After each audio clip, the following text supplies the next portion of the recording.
We'll give everybody just a minute or two more to get logged in.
Okay, good afternoon, everybody. I'll call the meeting to order. We'll launch right in with item 1, which is a presentation of the outstanding service to University Senate governance recognition. I'll call on Professor Phil Bullman to present this item. Thank you, President Gable. I cannot possibly thank everyone enough for their hard work in governance. However, I'm delighted to highlight here today Terry Biesman, University of Minnesota Libraries, Eddie DeVoe, Chief of Staff in the Graduate School, and Tabitha Greer-Reed, Professor in the College of Education and Human Development. They have all served in governance for many years and are being recognized this year for their outstanding service to University Senate governance. Terry Biesman chaired the Civil Service Consultative Committee this past year and has done an excellent job elevating the role of Civil Service Senate in governance and encouraging and mentoring others. Terry, it's been a pleasure for me to work with you this past year. Eddie DeVoe is currently leading the Committee on Committees. As stated by a writer of her nomination, she has the ability to articulate a shared mission in a way that motivates and offers a sense of common purpose beyond people's day-to-day tasks. I could not agree more.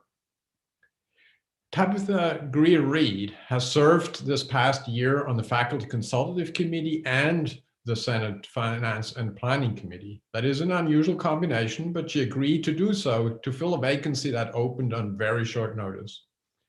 Tabitha is a dedicated influencer whose statements are carefully listened to by others. What she says truly changes how others think about important issues. And so it was no surprise that she was appointed most recently to co-chair President Gable's system-wide mental health initiative. Terry, Eddie, Tabitha, thank you all for all the work and congratulations on your most deserved awards. Back to you, President Gable. Thank you, Phil, and congratulations for this recognition to all of our winners, but also thank you for all of the work that you have done and for everyone who works so hard. None of us do this alone, so very grateful to everybody for your contributions. Okay, item 2 is a motion to approve a special rule limiting each speaker to 2 minutes each time they're recognized. A 2/3 majority of those present and voting is required to approve the special rule. Is there any discussion? Seeing none, host, will you please initiate the poll?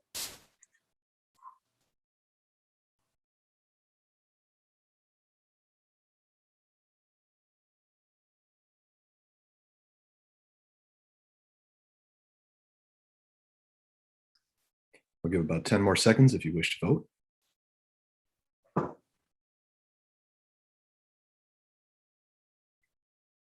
And last call.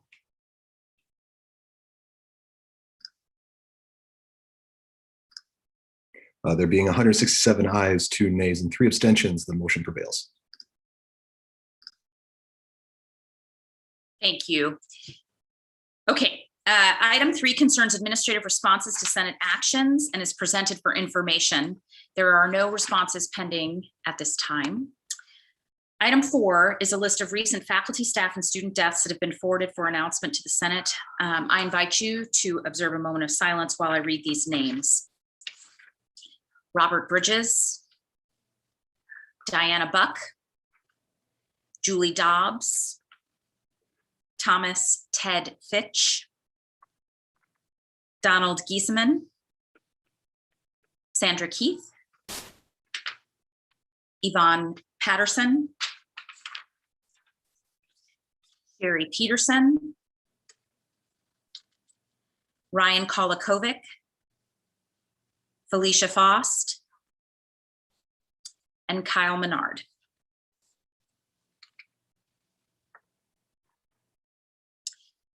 Item 5 is approval of the minutes from the March 25th, 2021 University and Faculty Senate meeting. Chris, if you could initiate the poll for approval of the minutes.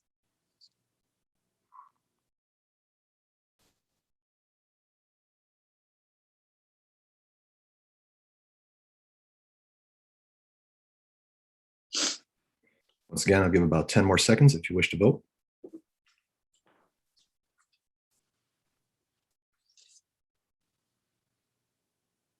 And last call.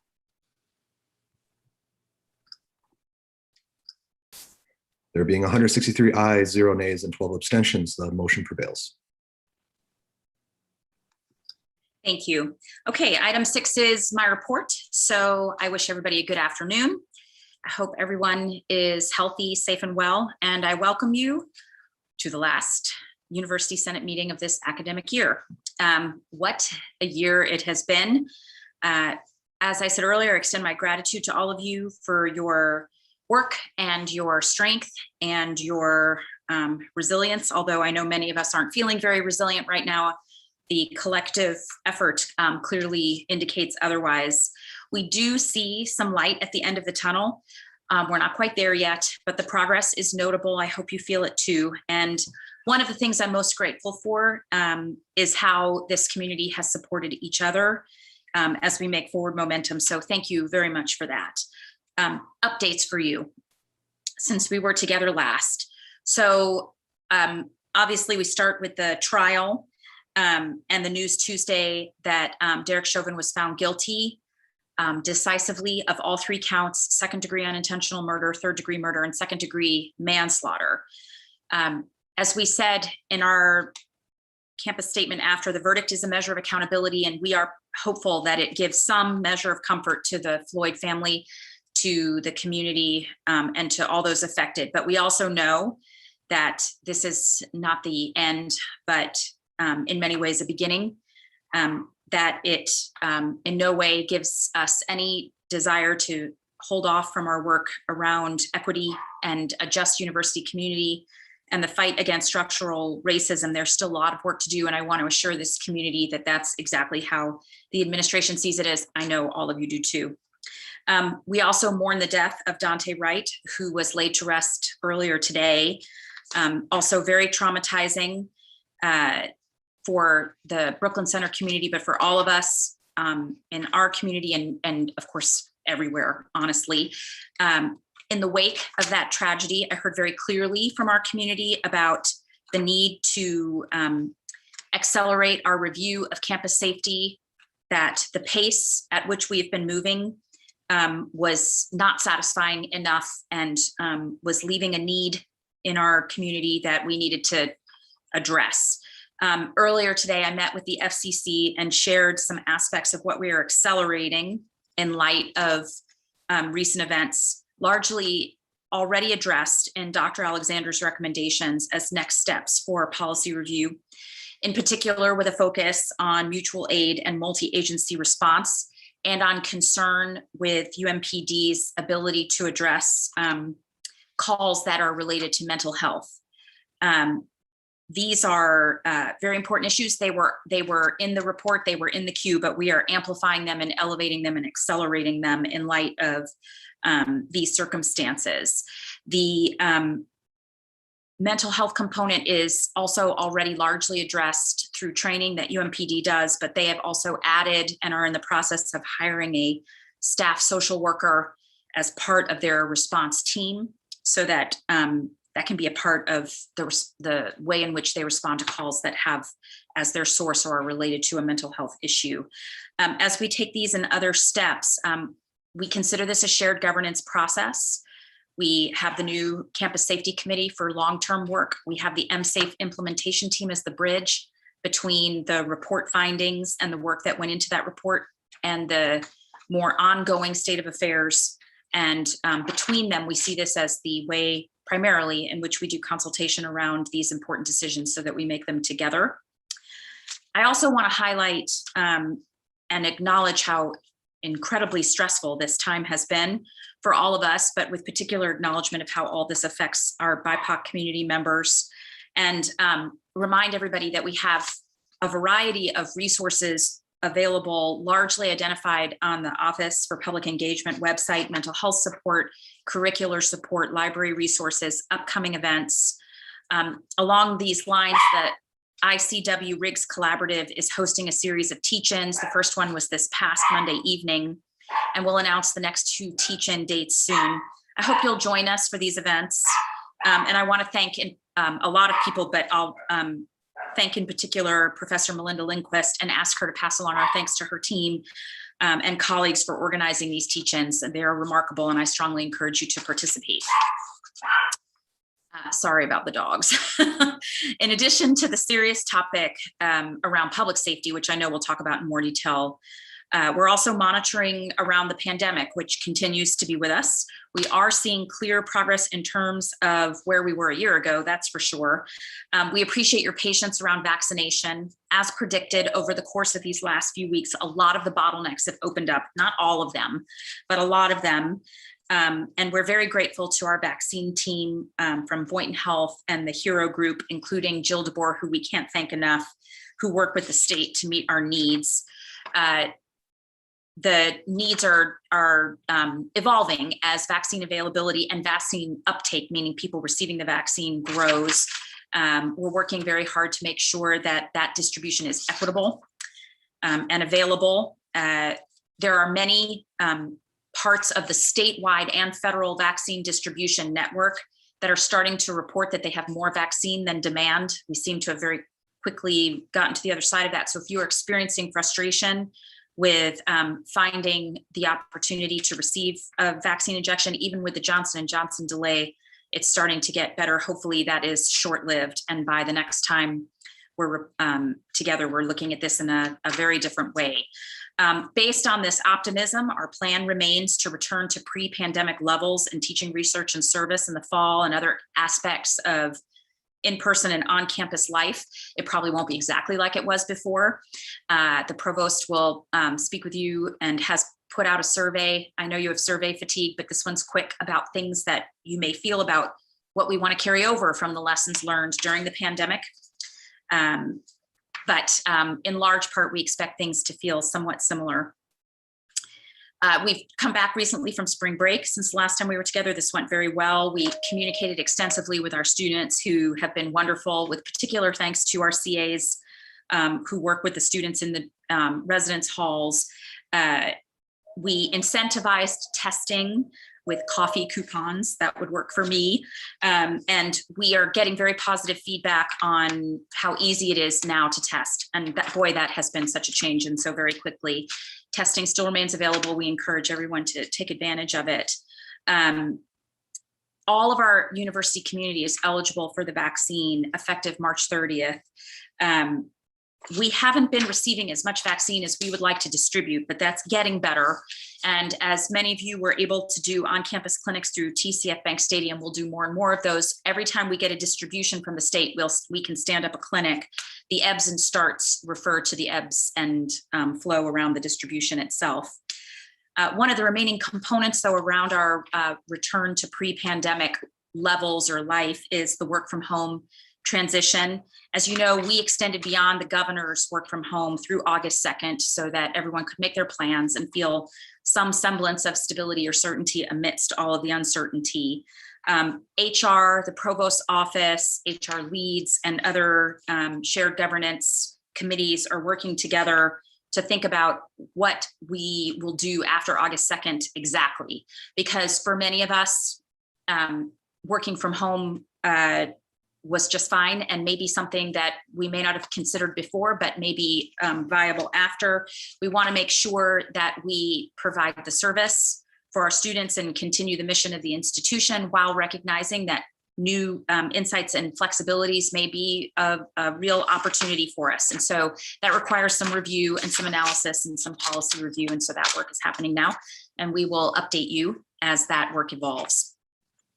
We're also in the middle of the legislative session, and I mentioned in our last meeting that our request for the biennial budget was $46.5 million new dollars for operations and management, or what we call O&M funding from the state. The governor fully funded our request. The Senate proposes $15 million, so $31 million less than our request. And the House proposes $39.75 million, which is 85% of our request. There's still a lot of session left, and even though we would have loved for everyone to fully fund our request and their proposals, we are optimistic that things look pretty decent, particularly since the previously projected deficit has turned into a surplus, not a gigantic one, but a surplus nonetheless. And so we continue to work very closely with the legislature and advocate for our needs. And lots of thanks and gratitude to Professors Donna Spanos-Martin and Professor Rob Blair, who are our faculty legislative liaisons. They have been persistent and effective advocates for the university, and Donna will make a report later. We've also made progress on our senior advisor for Native American Affairs position. As I've mentioned, this is an inaugural position, advisor to me, to further our commitment to prioritize our collaborative relationships with the Minnesota tribal partners and neighbors. It's a key part of the strategic plan. The search committee was chaired by Kat Hayes, and they recommended Karen Diver as a finalist for the search. Karen is currently the Director of Business Development for Native American Initiatives at the University of Arizona. Many of us know her, former Chair Fond du Lac, a couple of hours from the Twin Cities campus, very close to the Duluth campus. She has made her public presentation, but we recorded it and it's on the search website. If you would like to go back and watch it, we would appreciate your feedback and thoughts. Another component of the strategic plan is around a deepened understanding of our institutional history. This dialogue was inspired by the exhibit a few years ago, A Campus Divided, which, as many of you will recall, was displayed at the Anderson Library in fall 2017 and then at the Wilson Library in fall 2018. It provided evidence and context around anti-Semitism and racial discrimination at the university, and was a foundation for an MSA resolution and presidential directive from President Kaler, with strong support from COGS and PSG, asking for an examination of the actions of some of our former administrators who've been honored with building names. So this resulted in the creation of a task force on building names and institutional history who undertook this work. It's historical research built upon the framework designed previously by the President and Provost Advisory Committee on University History, and had representation from faculty, staff, students, alumni, and community members, along with all of our campuses. So the task force focused on the role of the 4 senior administrators and over the purpose of namings and the evolution of our sensibilities and social conscience around how we honor. The Board of Regents took up these recommendations in their April 2019 meeting, and the result was that they did not rename the buildings, but passed a resolution directing the president to, among other things, develop a renamings policy. So as all of you know, in July 2019, that president became me, and we started immediately on the development of a renamings policy. There was a lot of consultation and dialogue to address the board's charge. And we started by developing a renamings framework that looked at guiding principles and a series of factors around decision-making for namings or renamings or revocation of namings. With attribution, there were several schools who had developed policies that inspired the work, but it was largely derived ultimately from the Stanford University framework. We also looked at operational components like who could make a request, what happens once a request is made, process for approval.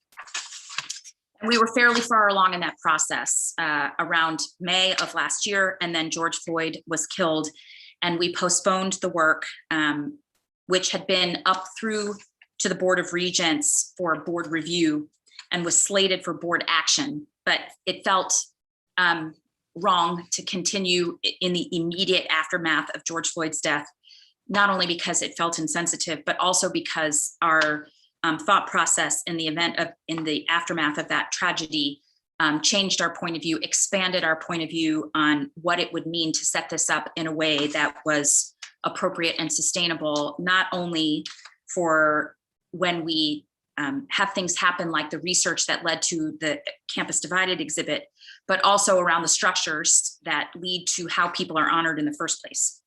So a lot of reflection on that, a lot of discussion, looking at our peers. Princeton and Clemson have had similar conversations with regard to how they honor historical figures who have controversial pasts, and resulted in a change in our thinking, or I should say actually an expansion in our thinking.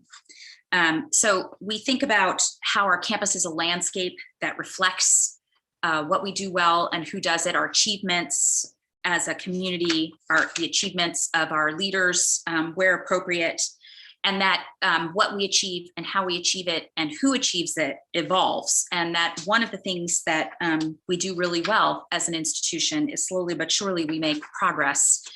And when you name a building and chisel it into the marble, literally or figuratively, it is permanent, or it historically and traditionally has been. And that is restricting, it's constraining, because we have a fixed number of buildings and naming opportunities. And once something is named, then it feels like an end. And instead, we wonder whether it should be an evolution. And so in addition to the renamings language that had been working its way through all of the shared governance, that presented it here, brought it to the Board of Regents for review, we're also thinking about horizons on namings that don't have anything to do with complicated histories, but instead have to do with the future, that are not a judgment of the person who is being honored, but instead are an opportunity for others to be honored over time. This thought process would be for those honored for achievement rather than those honored with gifts or sponsorships, and instead looks at whether over extended lifetimes of buildings, and the starting point of the conversation is 100 years, that namings would sunset, so that those who have also made accomplishments over those decades might have an opportunity to be honored. And that we would look at this as an opportunity for our landscape to evolve the way our achievements do, so that our building names can be part of how we recognize our progress as a campus community and as an institution. So this is a concept. It's working its way into policy language. We've had preliminary consultation with the Senate All University Honors Committee, since they play the lead role in how you name or ultimately rename. It needs to take more shape. It needs to be consulted as it takes that shape around the university community for the remainder of this semester, over the summer and into the fall. But I wanted to make you aware of where things are and what the thinking is, so that you were aware, obviously, and it could be a part of the Q&A now and obviously into the future. We still have quite a bit of work to do. I want to make you aware of how things have progressed on the PEAK program. PEAK, as you'll recall, stands for Positioned for Excellence, Alignment, and Knowledge. This is the effort being led by Myron Franz and Ken Horseman to look at continuous improvement around some of our processes, administrative functions, look at where we can improve quality and promote efficiency, all of which is in the strategic plan. Peak is intended to be a positive thing, but it is extra work. And we heard from several of you that this exact moment is a tough time to do extra work, which of course you're exactly right. So trying to thread the needle between keeping it moving forward and not overburdening people.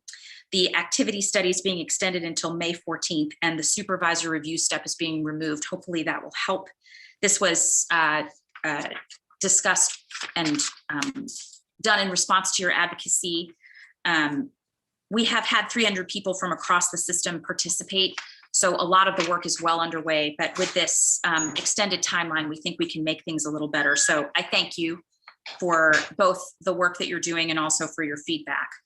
And then in recognition of our last University Senate meeting of the year, with thanks to all of you for being partners and a community as we've worked through just one strange and difficult decision after another, I want to give some specific shout outs to Phil Bowman, our outgoing FCC SCC chair, who has been an unbelievable leader, voice of calm, able to look around corners, and just a great partner during this unprecedented time.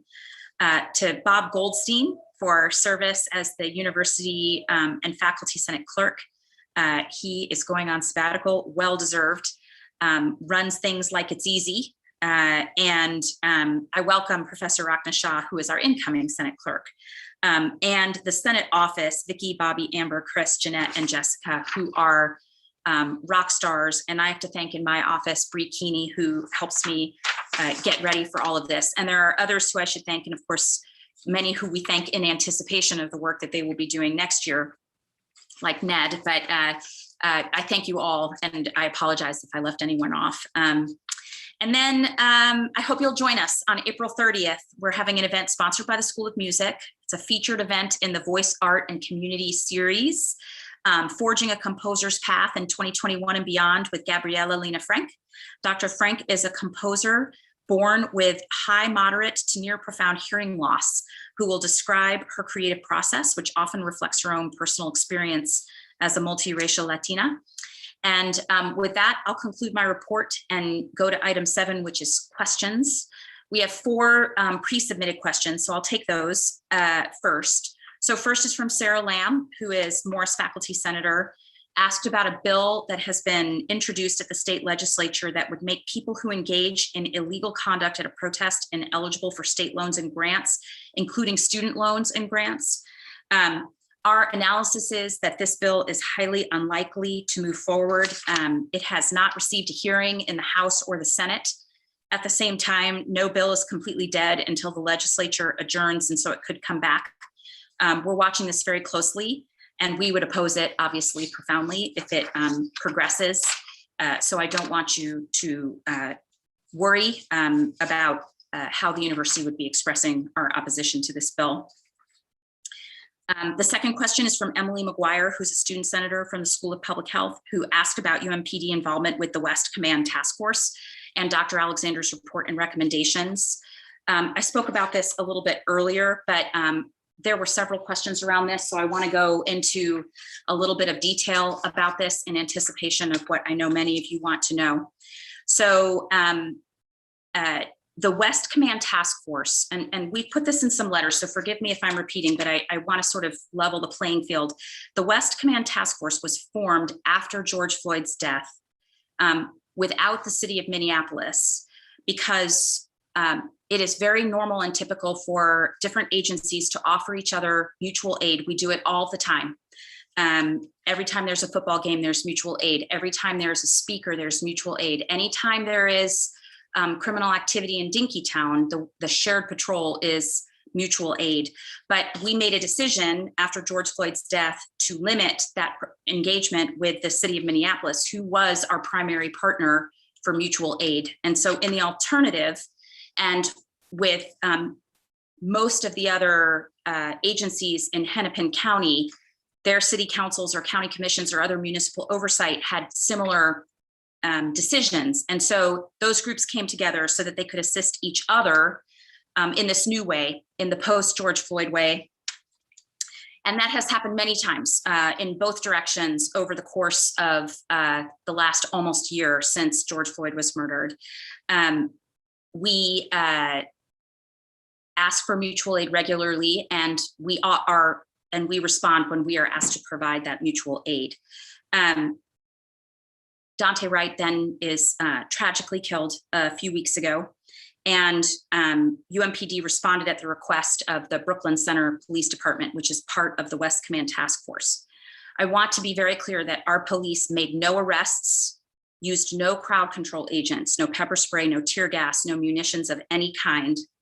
We also never joined the Operation Safety Net mutual aid group that the governor stood up in anticipation of the conclusion of the trial. We opted out of that before it was ever called upon. And in fact, it actually never was, from what I understand. So it was our original decision not to partner with MPD that actually led to the formation of the West Command Task Force. But it is challenging to do mutual aid. It is challenging to ensure that every agency with which we works the way we would want them to, or as a representation of who we are and our values. At the same time, it is impossible to provide safety without mutual aid unless you vastly increase the size of your police force, which is obviously not something that we want to do. But mutual aid is addressed in Dr. Alexander's report and recommendations, the need to rethink it with the lens of how we all think about safety and policing. Many of us before George Floyd's death, many more of us after George Floyd's death, and reminded in this very brutal and tragic way with Daunte Wright's death. So we've met with the MSAFE implementation team leadership and let them know that we intend to accelerate the portions of and prioritize the portions of Dr. Alexander's report that address mutual aid and take that on first. We expect that this would then roll out of MSAFE into the Senate Campus Safety Committee. We also have been evaluating how our officers receive training around mental health. A very large percentage of the calls they receive are as a result of or related to mental health issues or mental health crises. Our officers receive extensive training in this space that is acknowledged in Dr. Alexander's report. But like many police departments, we are adding a social worker to the staff of the police department to assist and help in those situations. So that work is underway. We're taking it very seriously and intend to continue to report to you on how it progresses. The next question is from Jade Joswick, and Jade, I see you have your hand up. So I'll go ahead and address the one that you sent in advance, but similar question asked about UMPD and the role there. So her question got at the work that they were doing there. And I'll reiterate, just so that the record reflects that I'm answering your question, Jade, that the officers' responsibilities in Brooklyn Center were limited to the protection of life and property, overall support, not the use of crowd control agents, no arrests. The National Guard, Jade has asked about, was seen on campus. The National Guard actually was not on campus, and I know those lines are blurry, but they were not on campus property. They were near campus. We did not ask for them. We also don't control where they go. We don't assign their locations, and we don't have a say in where they appear. So you may have seen them near, but they were not here at our request. The next question is from Will Jones, who's a CLA faculty senator. He references the Minnesota Transform, a Just University for Just Futures project. This was recently awarded $5 million to address racial justice in the university, in the Twin Cities, and throughout the state through public humanities projects. His question is on behalf of his colleagues and asks how to address African-American and Indigenous community members who have experienced historic exclusion and who feel they can no longer collaborate with the university, or how to address faculty who feel uncomfortable, otherwise disenfranchised, and how is the university genuinely committed to these partnerships. So the answer is we are genuinely committed to these partnerships, and we're really excited about the Just Futures project. We have different and multiple components of campus leadership working on both the questions funded specifically by the grant, but really the broader question of how to end the historic exclusion, both literally, but also in the feeling that you described that the partnership is not legitimate. And it's a combination of commitment from the administration and leadership from affected communities working together to re-articulate the way in which faculty engage. And we're very fortunate to have the funding from Just Future so that we can then make some of the specific investments around this. Will, I know you also asked about UMPD, but the answer that if I may, that I provided to Jade and to Emily, I would restate in answer to your question in that regard. So those are the questions that I received in advance. I see several hands up with questions from the floor. Chris, if you could help me work through these, I would be glad to take your questions from the floor. Sure. The first hand I see is from Ava Van Dassau. Hi, Ava. Hello, thank you. Let me see if I can start my video. No, I can't. So I am reduced, I'm abstracted to a black rectangle. You couldn't possibly be, but go ahead. Oh, the host says I can now. All right. First, I'm grateful to you that you at the last Senate meeting, after I asked a question on behalf of colleagues on differential budget impacts across colleges, I'm grateful that you directed your office to follow up with us and gather input and address those questions. And we also appreciate the response that was sent recently to me and to Will Jones by Budget Director Julie Tonneson.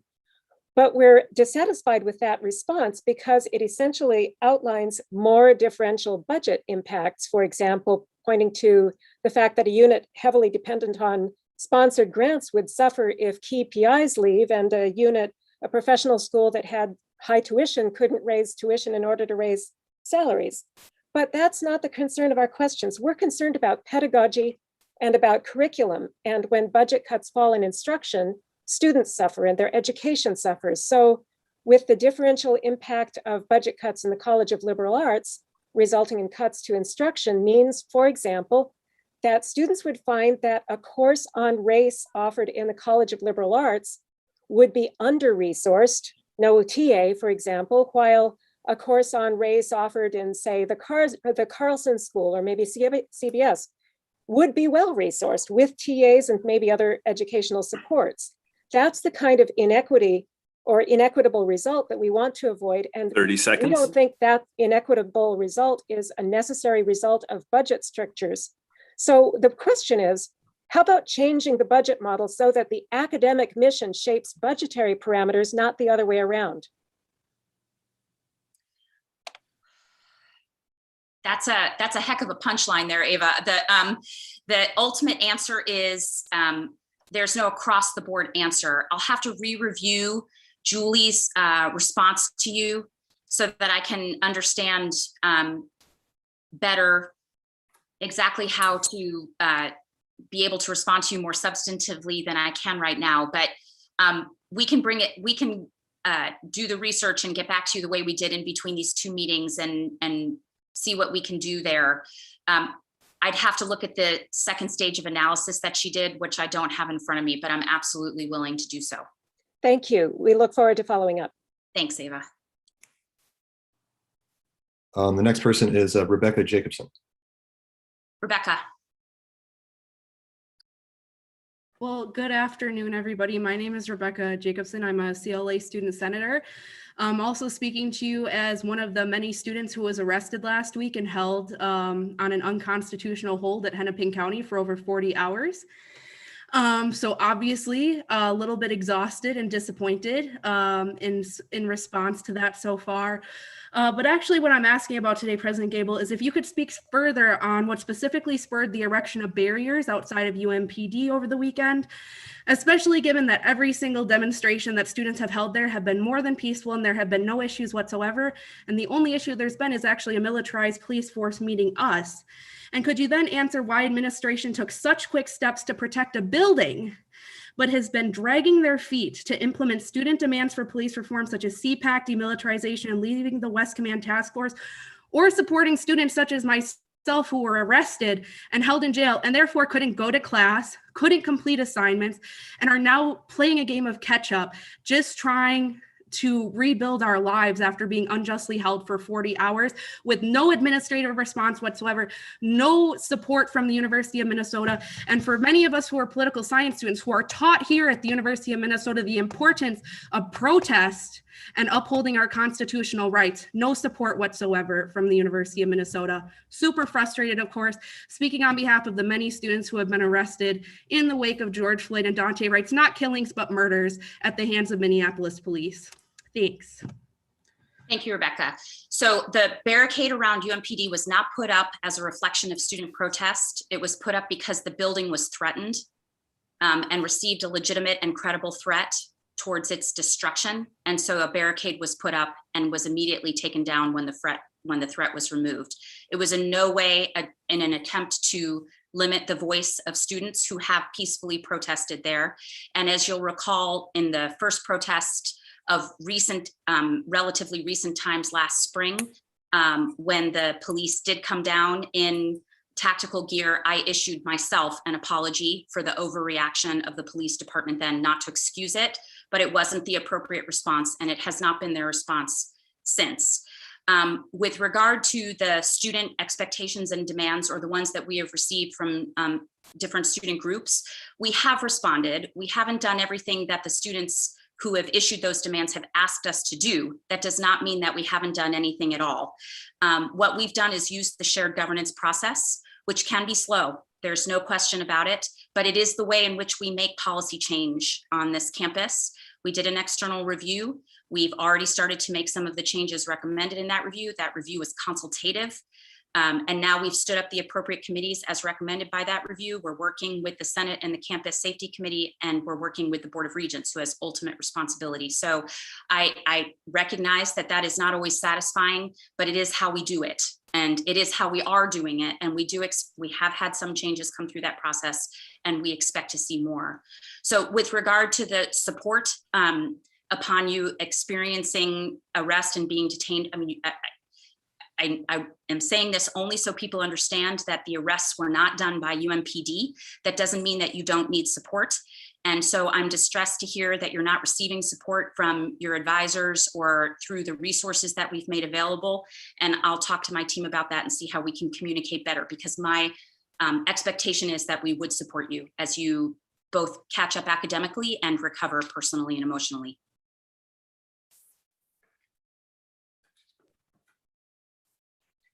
The next person I have is Jason Kerwin. Jason.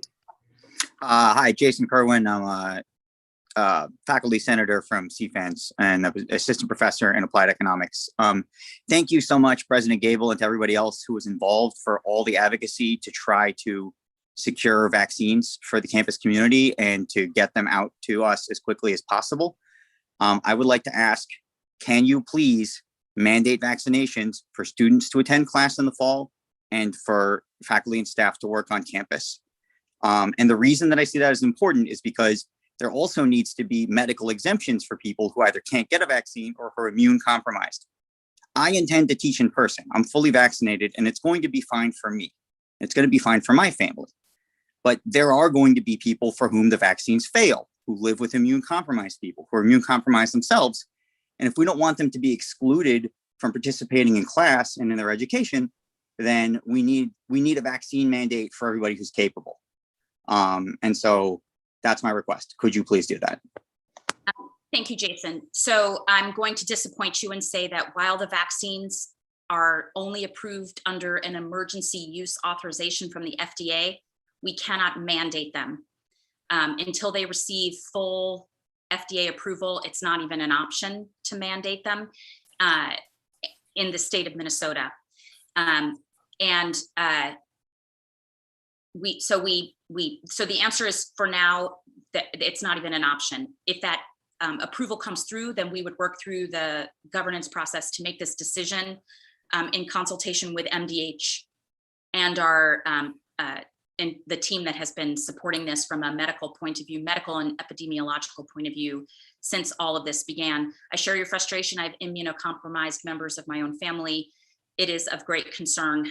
We're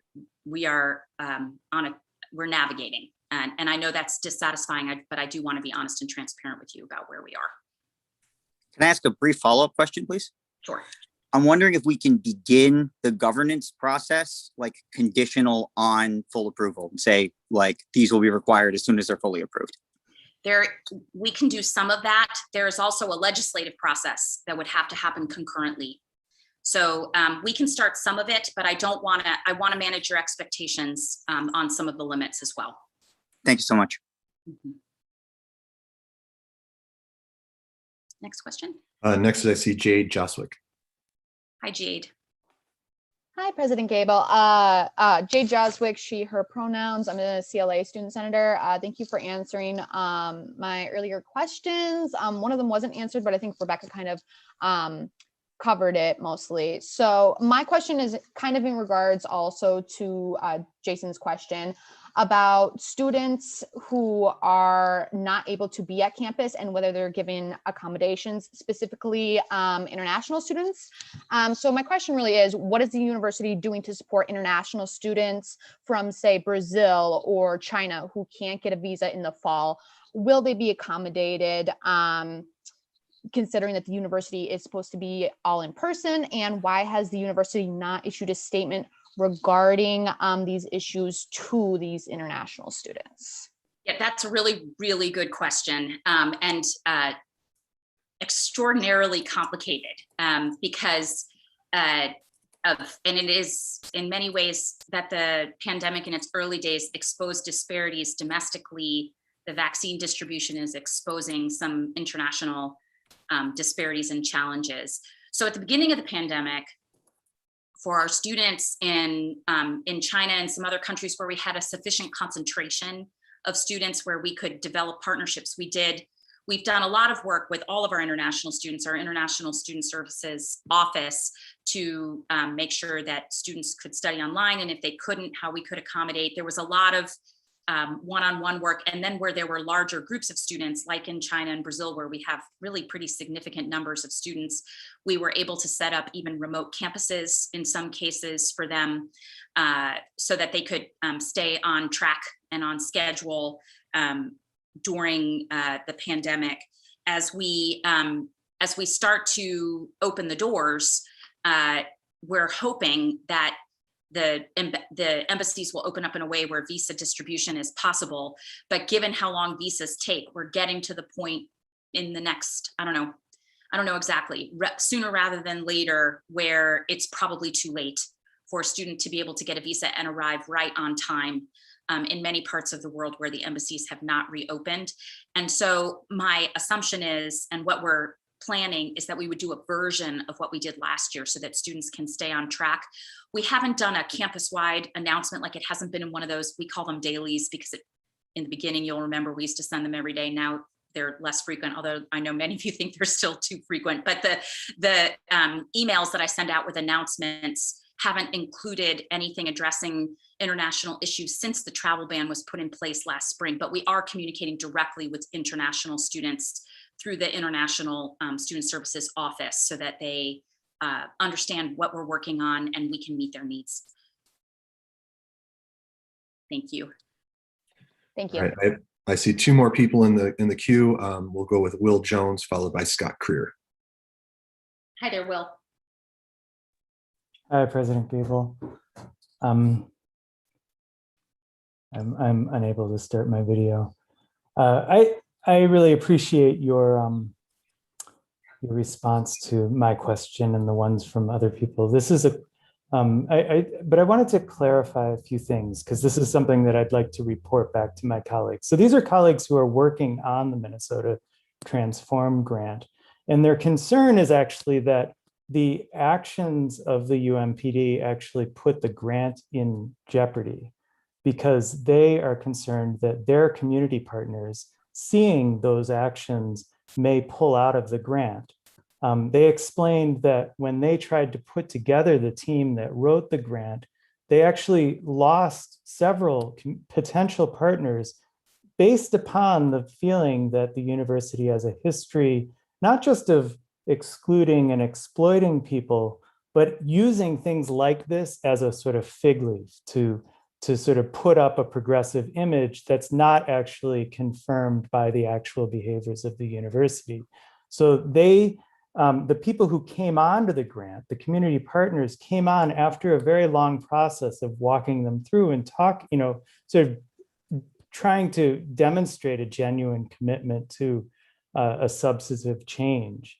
And so the concern is that this activity undermines that process. And actually, I think your answer confirmed that, in the sense that you said, well, of course, you cited the grant as an example of the university's commitment to change, which is actually exactly what they are concerned is happening, that this grant can be used as a fig leaf. So they're concerned not just about losing the grant, but whether they feel comfortable actually participating in a process that seems not completely genuine. So I just wanted to clarify that and wonder what you say to the faculty, but also what you might say to these community partners.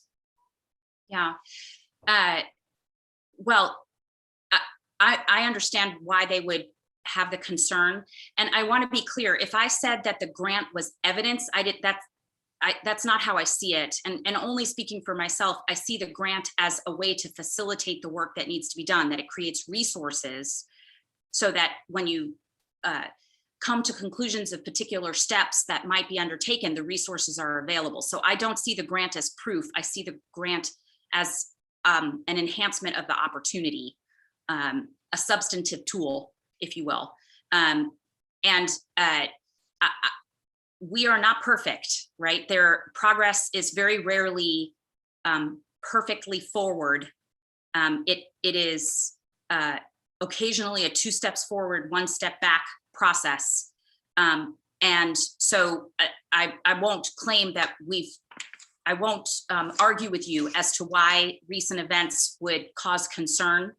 But I would say that we aren't pretending that they're not, and we're committed to the shared work of setting up the processes so as things happen, they don't happen again.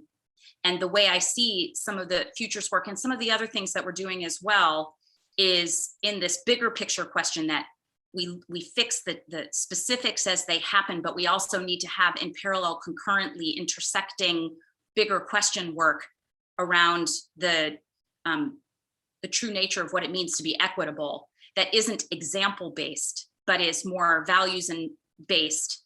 And but they can't, in the way I see it in this operational administrative point of view that I'm sort of positioned in the funny way that life positions a person, that one can't exist without the other, right? So the values-based work can't happen unless we're also fixing the examples as they come. So it was a bad example, it was a bad look. We need to change how we do this. We need mutual aid. We need to do it differently and better. We couldn't fix it in the midst of the crisis. We're fixing it now. And so I think in many ways, Will, the only thing I can say is the open acknowledgement of it as an example of where we do need to be better, but that we have already identified the step in that, and hope that that in its collective creates the kind of trust that I know is not there now, but that we're hoping to build. Thank you. That's very helpful. It gives me something to bring back to them. Okay. And finally, Scott Kruger. Hi, Scott. Hi, thank you for taking my question, President Better Gable. make it good. No, I'm just Well, my question is about your comment about adding a single social worker underneath UMPD to respond to mental health crises. I'm curious what the rationale for that was, rather than shifting dispatch procedures to have mental health counselors underneath Boynton, as they already have that expertise. And so what was the rationale there? So it's not an either or. We can do both, but the this is a step one. So it's not intended to be in any way a constraint on where we can find effective intersection, but it's part of a lot of what's emerging nationally as a best practice in this very early phase, is to have it in the embedded. But I could see how that also very easily, and probably more easily than it would have otherwise, becomes a bridge. Yeah, the only thought I had was, I mean, nationally, that is a trend among municipalities which do not control their own health services like a university does. And so the university being uniquely positioned where it controls its own student health services seems like that is an appropriate fit, especially seeing how the expertise is there beyond just the standard social worker for It's mental health. excellent. Yeah, no, I don't disagree with you. I think that's an excellent point, and something that we could probably do sooner rather than later. Thanks, Scott. Thank you. Thank you, everybody. And I know we may not have gotten to all of your questions. You know, you can always just email me if something that we didn't get to, or something occurs to you throughout the rest of the conversation. So item 8 is the provost report, and I will call on Provost Croson to present this item. Thank you, President Gable, and thank you all for being here. Hopefully my report will be a little bit short, but I'm happy to take questions at the end as always. So as we approach finals period in the spring semester, I want to call your attention to a message I recently sent to all instructors, reminding them of the need for flexibility and empathy during these challenging times. Students, as you might imagine, are under a lot of stress. Faculty may see absences or illnesses due to vaccination, and we wanted to make sure that faculty were reminded of the need for accommodation and the opportunities to be gracious and empathic with their students. We are also approaching commencement season. So there is a web page which lists all of the commencements. As you might imagine, some of them have in-person components, some of them are purely virtual, many of them are hybrid. We are all looking forward to celebrating our graduates' accomplishments as soon as we can. Our summer instruction will be structured like our spring instruction. So we're going to remain at 6 feet physical distancing with mask requirements. Much of our summer instruction is structured differently anyway. And so we're going to sort of go with the modalities as they are currently planned. But you should know that the plan is to have summer instruction the way we have in the past. And then finally, as President Gable mentioned, our fall planning is proceeding with cautious optimism. So we're going to continue to monitor the situation. We are prepared to pivot if we need to, but fingers crossed we should be able to pull off what maybe is more of a return to normalcy in the fall. And then finally, speaking of a return to normalcy, as President Gable mentioned, we have launched our lessons learned survey. It is very short. It went to faculty, staff, students, and parents. And it really simply has 3 qualitative questions. What have we done during the pandemic that we should continue to do? What have we done during the pandemic we should discontinue? What have we not done that you think we should adopt? In the first 24 hours of launching, we had over 4,500 responses, which is fantastic. The survey is still open. I believe it closes on April 26th. And so I want to thank everybody who completed that survey. I want to encourage you to complete it if you haven't. We're going to be categorizing the responses and reporting back over the summer.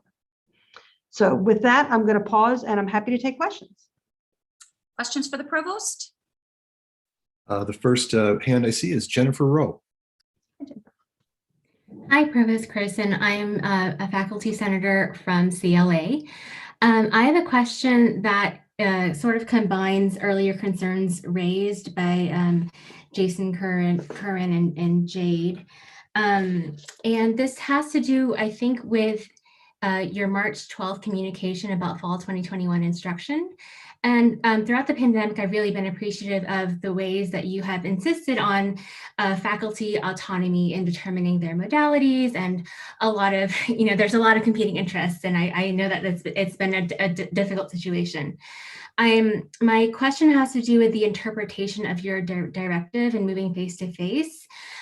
I can report back from at least what I've heard in CLA at the associate or assistant dean level. The approval for online classes is online pedagogically superior to in-person? And I feel like that's not quite the right question that needs to be asked. I think that there are many reasons why there could be online classes being offered, including immunocompromised instructors or caregivers for immunocompromised people.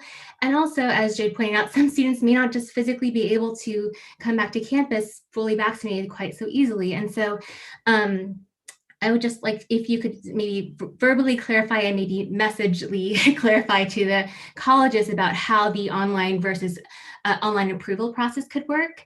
And oh yeah, and then also I had a question about how the interpretation of 30 seconds caregivers for immunocompromised people. So I think right now, if you yourself as an instructor are immunocompromised and unable to get a vaccine, that is one thing versus if you are a direct caregiver for an immunocompromised person. I think that there might need to be a little bit more flexibility in the interpretation of that and allowing for different instructors to build upon what we've learned during the pandemic and in terms of online teaching. So yeah, if you could speak a little bit to that, that'd be great. Yeah, great. Thank you for the question. So the email I sent out highlighted 3 different reasons why a course might be transitioning or might be offered in a modality different than it was offered in fall 2019. So one of those was indeed pedagogical innovation. You realize that you can teach this course at a distance, it's better, or it has some advantages. So I think that seems to be what you're reporting is being implemented. The second criteria is around student demand. So if there are students who want to take this course at a distance, enough to offer a section of it or the whole course or whatever that would structure, that would be another reason why you would want to shift the modality of the course. And then the third criteria is sort of individual idiosyncratic health or other concerns, which in my mind would include caregiving of someone immunocompromised as well as your own health status. Now, of course, we can't can't ask that, right? There's constraints. People have to volunteer that kind of information. But I think certainly that those are all valid criteria for the determination of the modality of a course. Yeah, if I could just quickly follow up, I think the confusion is that some administrators are saying that, well, obviously online is not as good as in person. And so they're blanket not approving these, and it can just be differently good, I think. And so I think that there's this weird yardstick of, is this pedagogically superior versus is this just as good or differently good? And so I don't know if that bears clarification. Yeah, no, that's a great point, and it's absolutely my position as well. These are not better or worse, they are different. And I'm happy to communicate that through to the associate deans. Next, I have Jay Joswick. Hi, Provost. Jay Joswick, CLA student senator, she, her.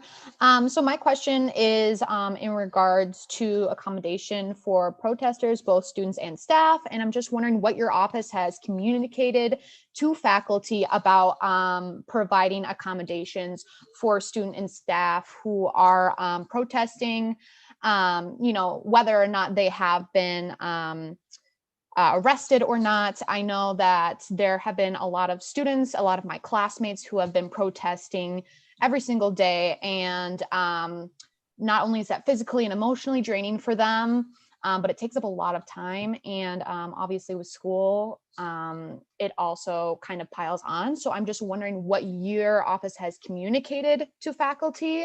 And if you haven't communicated anything, will you? And yeah, thank you. Sure. So the university has policies about what counts for an excused absence in class, right? And we strongly urge for students who either know they're going to miss a class in advance or miss a class and then need to to reach back out to the instructor to discuss what happened and why they weren't there and what they would need to do in order to make up the absence. And so I've not explicitly called out protesting as a particular activity, but I would think that any reason, any class that is missed is something that the student needs to reach out to the instructor about. If the instructor says, no, I'm not going to give you an excused absence, I think then there's a mechanism to escalate that.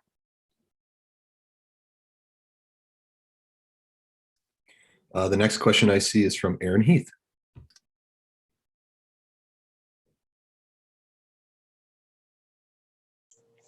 Hi, good afternoon, Provost Grossen.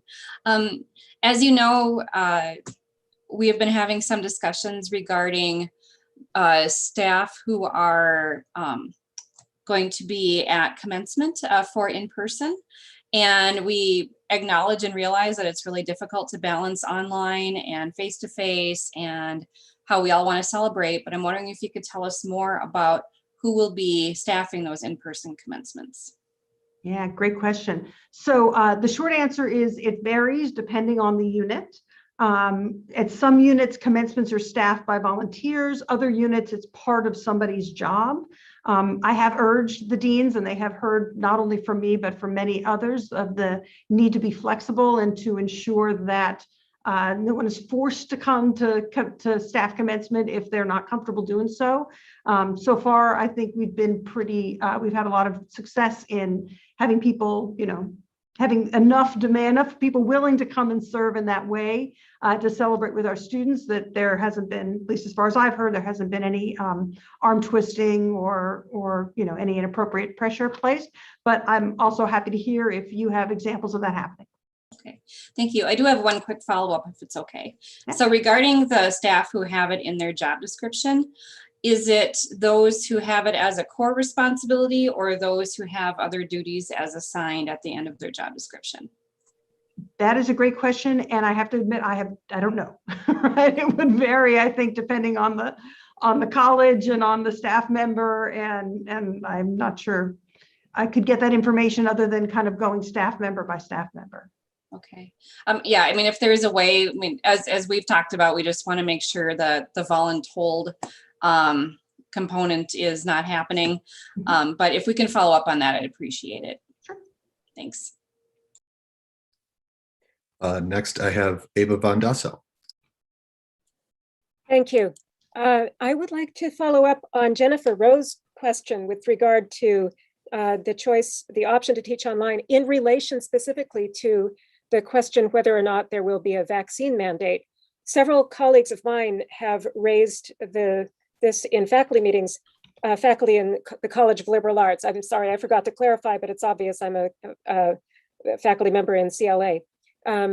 So several faculty have found that their requests to teach online in fall 2021 have been peremptorily rejected without regard to the reasons they've put forward or their circumstances. And they've pointed out that given epidemiological uncertainties, faculty must be able to opt to teach online if their personal circumstances require it in the absence of a vaccine mandate. And of course, maybe we'll have a vaccine mandate by September, but they've got to make a decision now. And you mentioned caregiving. And of course, that is one of the circumstances. If they've got kids who are going to be in hybrid school, then how can they come here and teach in person? So they're also concerned that the decision to refuse their request to teach online shouldn't be in the hands of an assistant in the dean's office. This should be a faculty decision. And so perhaps, since I see you're putting this very flexibly, you outlined 3 categories of reasons. That's great. That's exactly what the faculty feel. So it seems like your directive needs to be communicated more clearly down the line. Well, I appreciate that feedback. And as I mentioned in response to J. Rowe, I'm happy to have a conversation with the relevant associate deans and see how they're implementing. Thank you. The last question I see is from Sarani Milliken. Hello, I'm Sarani Milliken. I am the law student senator. Hello, good afternoon. I want to thank you for swiftly implementing pass-fail for the undergraduates. When we first brought it up, like last month or the month before, whenever that happened. Time moves strangely right now. I have heard through the grapevines, this is completely grapevine-y, that the responsibility for implementing the pass-fail has been passed back to the units. If that is true, and maybe you need to look into it, if that is true, how are you going to support our staff who are as overwhelmed as the students are to do this additional work? Because, I think the last semester that we had this policy, it was a central kind of responsibility. Any information you have on that would be great. There are some hard deadlines that they have to meet in order for students to be well, and our wellness is interconnected as a community. So that's my question. Thank you. So that's a great question. I don't know who has actually been assigned the work of physically going in and changing people's grades one way or another. That is something that has to be done manually, but I can certainly look into it. I could imagine, I know that the central staff was quite overwhelmed last time we needed to do this centrally, and I suspect there's more changing back and forth now, and so it may very well be that we're asking units to contribute to that effort, but I'm happy to look into it.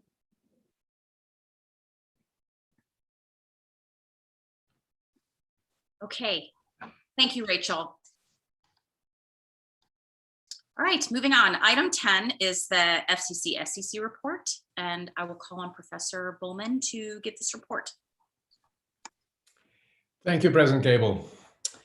Among the several topics that have been on the FCC agenda since the last Senate meeting was also one of the topics that President Gable just mentioned in her report. And that is the UMPD and its role and responsibility in collaborative responses with other police forces. So like many other campus members, FCC members were concerned and wanted more information following the killing of Daunte Wright and the subsequent events in Brooklyn Center. The FCC greatly appreciates that President Gable changed her personal schedule on very short notice and made herself available for a discussion with FCC members. And FCC members welcomed President Gable's willingness to rethink how and when UMPD participates in multi-agency work. FCC members were also glad to see that President Gable considers the University Senate shared governance and the MSAFE implementation team as the most appropriate place to initiate those conversations.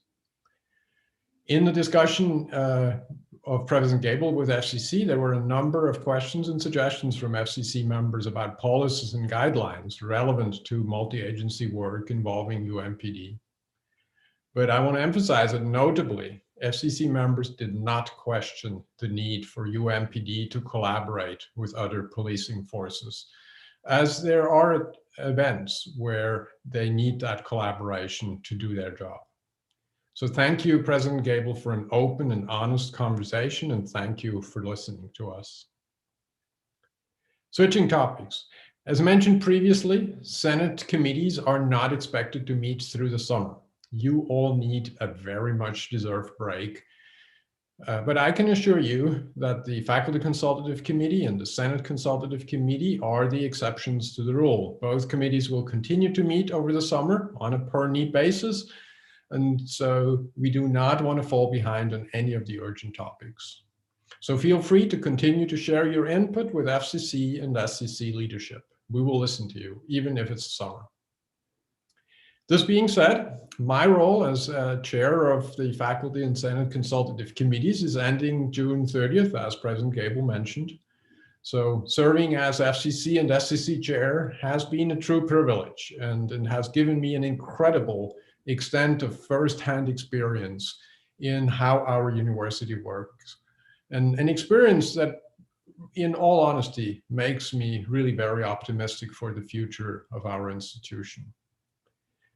Ned Patterson, professor in the College of Veterinary Medicine, has been elected chair of the FCC-SCC for the coming academic year, a role that he will be able to transition into easily after serving for the past year as a very active and involved vice chair. And I also want to extend a warm welcome to Colleen Flaherty-Manchester, associate professor in the Carlson School of Management, who will be the new vice chair of the FCC-SCC. As we are quickly approaching the end of the spring semester, we are all looking forward to a summer that will hopefully provide us with some overdue breaks and the time to refocus on what is most important in our lives. This is a time of hope. We all recognize that the university and our society at large has a long way to go to become a more equitable and inclusive society and university.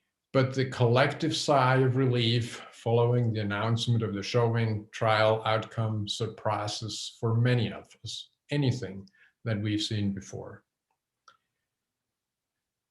The wide availability of COVID-19 vaccines in recent weeks is also a big relief. I congratulate all those of you who have already been able or are getting vaccinated in the coming weeks and months. I thank you, because by getting vaccinated, you're not only protecting yourself, but you're also doing an important service to our whole community, including those who cannot be vaccinated at this time, as it just was mentioned by some of the question askers before.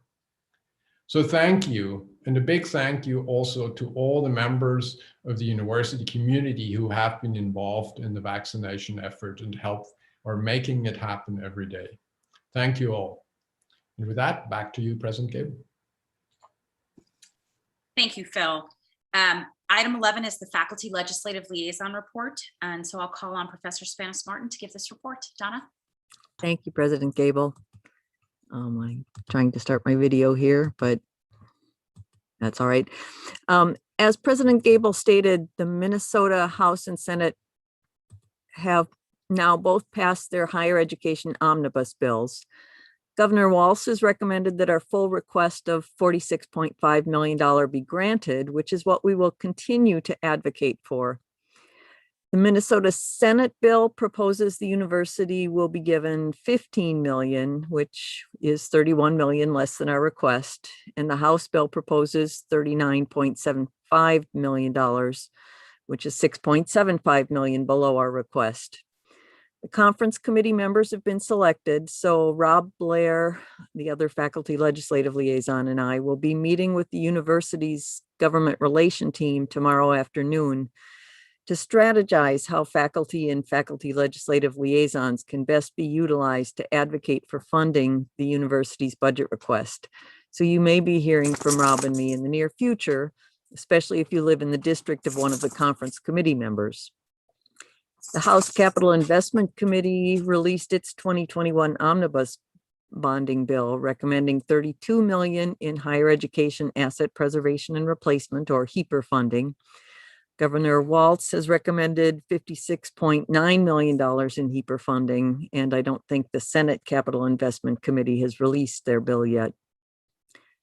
Just a reminder that you can get action alert emails by signing up at the advocates.umn.edu website. And as part of signing up, you're now asked if you are a faculty. So Rob Blair and I can now identify faculty advocates when a faculty response would be most beneficial and eliminates the unwanted emails to other faculty, to people who may not want them.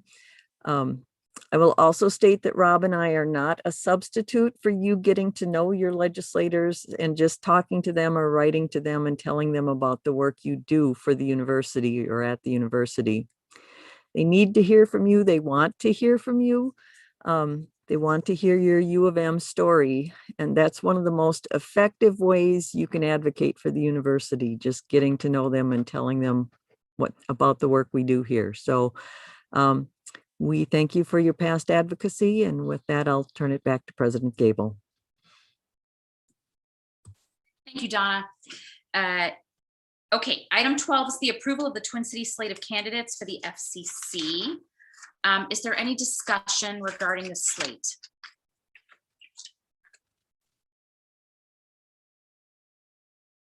Okay, so as a reminder then, this vote is for the Twin Cities and Duluth faculty senators only. Simple majority is required to approve. Chris, if you could initiate the poll.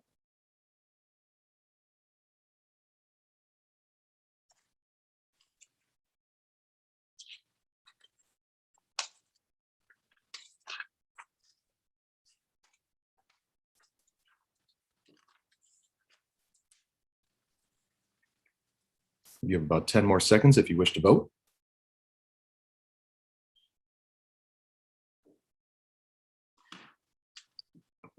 And last call.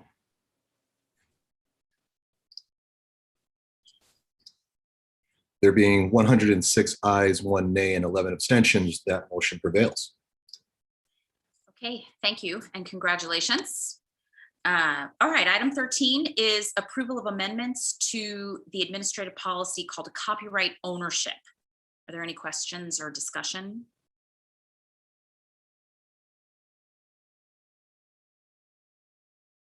Okay, so this vote is for the Faculty Senate only, simple majority required to approve. Chris, if you could initiate the poll.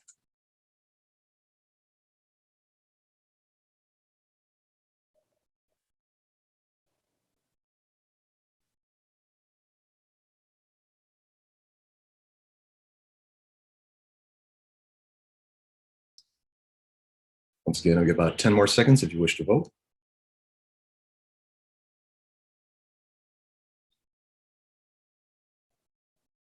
And last call.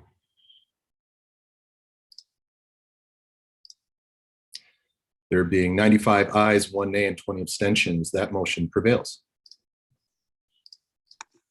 Thank you.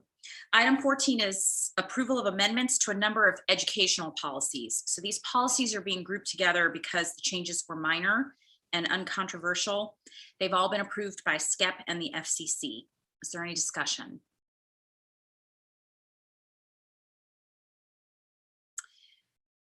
Seeing none, this vote is for the Faculty Senate only, simple majority required to approve. Chris?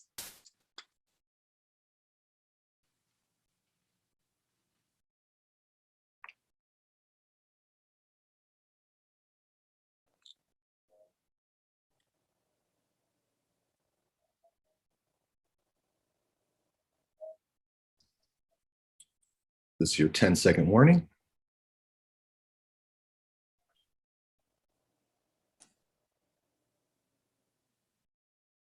And last call.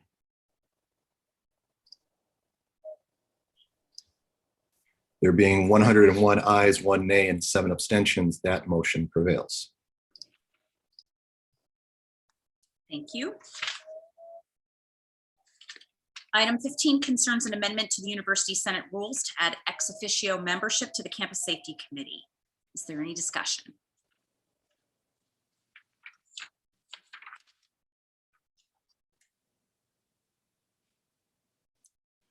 Scott?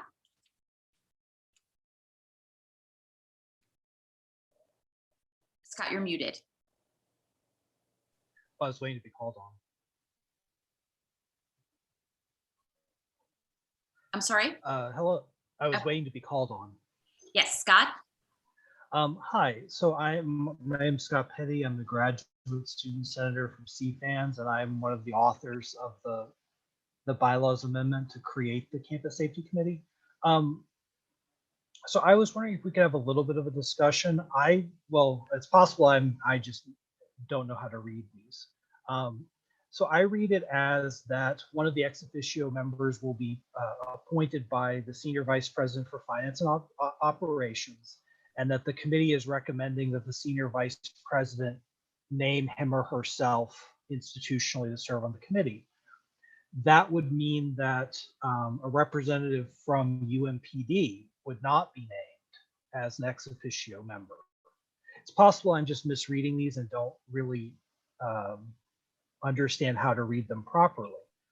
Is my interpretation correct? And then I was wondering if we could have some discussion as a group of whether that is what the University Senate would want and whether the University Senate might wish to specify that they want some representative from UMPD, either in the Twin Cities or in Duluth or one of the satellite campuses, as a kind of institutional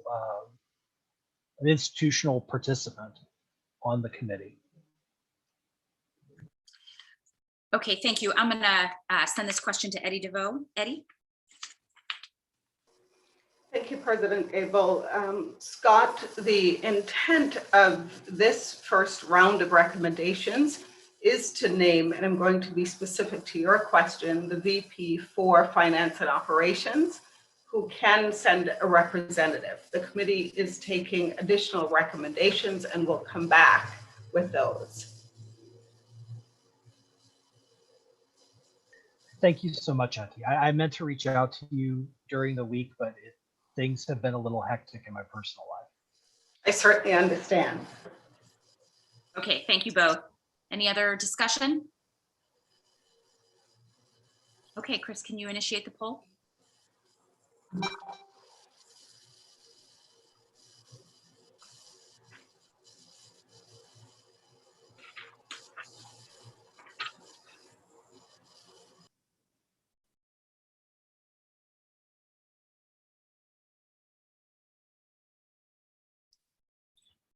And we'll give about 10 more seconds if you wish to vote.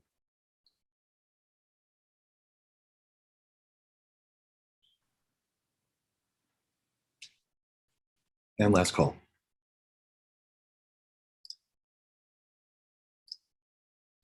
There being 170 ayes, 4 nays, and 12 abstentions, that motion prevails. Thank you.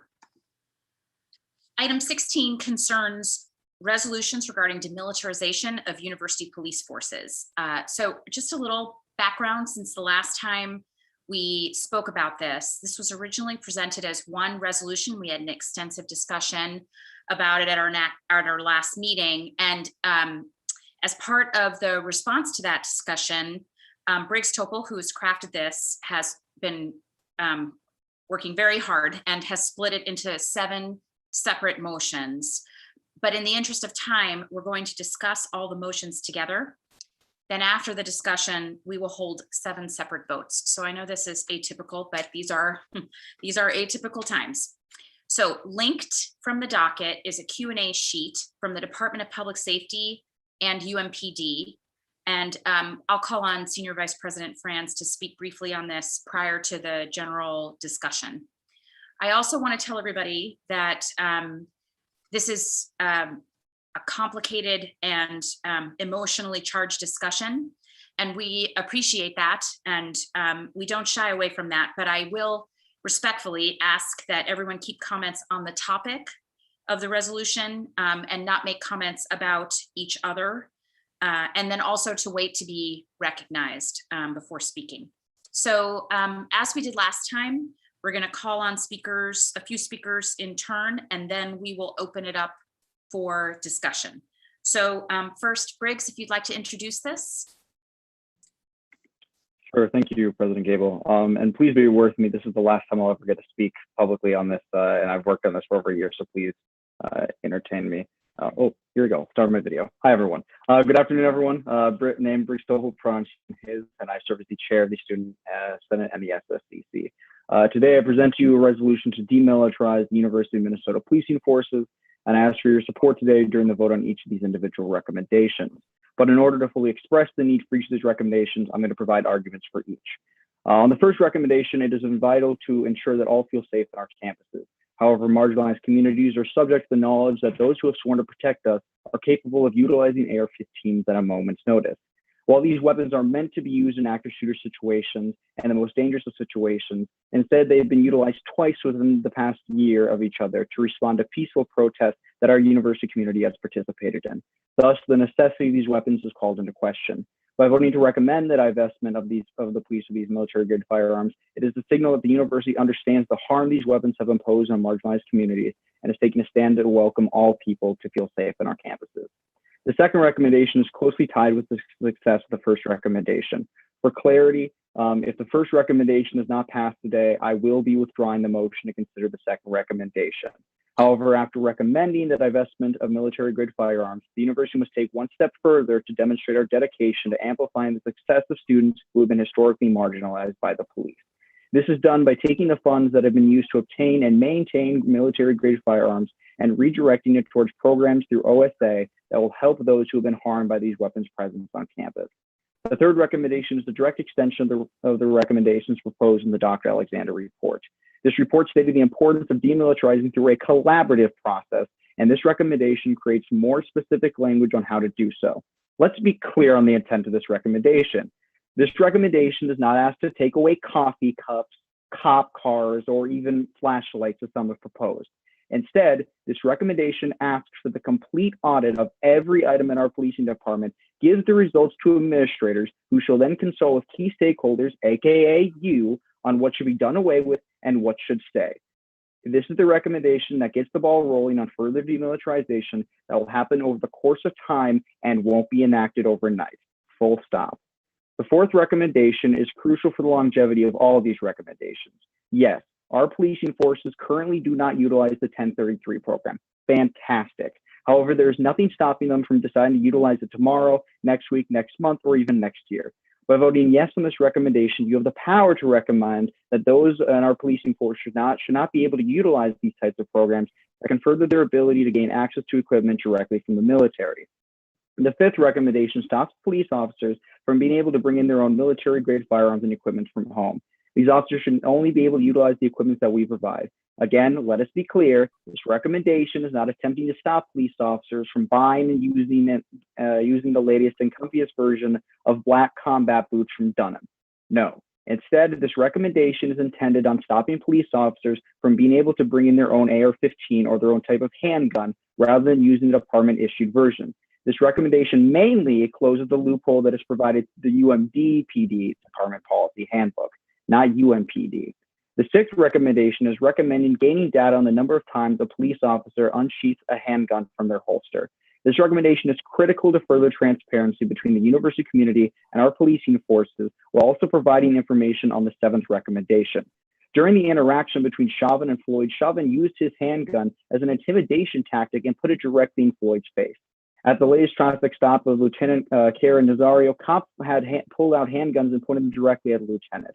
These interactions have all been captured due to smartphones and body cameras, yet our Twin Cities UMPD officers don't have body cameras yet, and not everyone has a smartphone. So how are we supposed to know if our officers are utilizing their handguns as intimidation tools or not against their own very community members?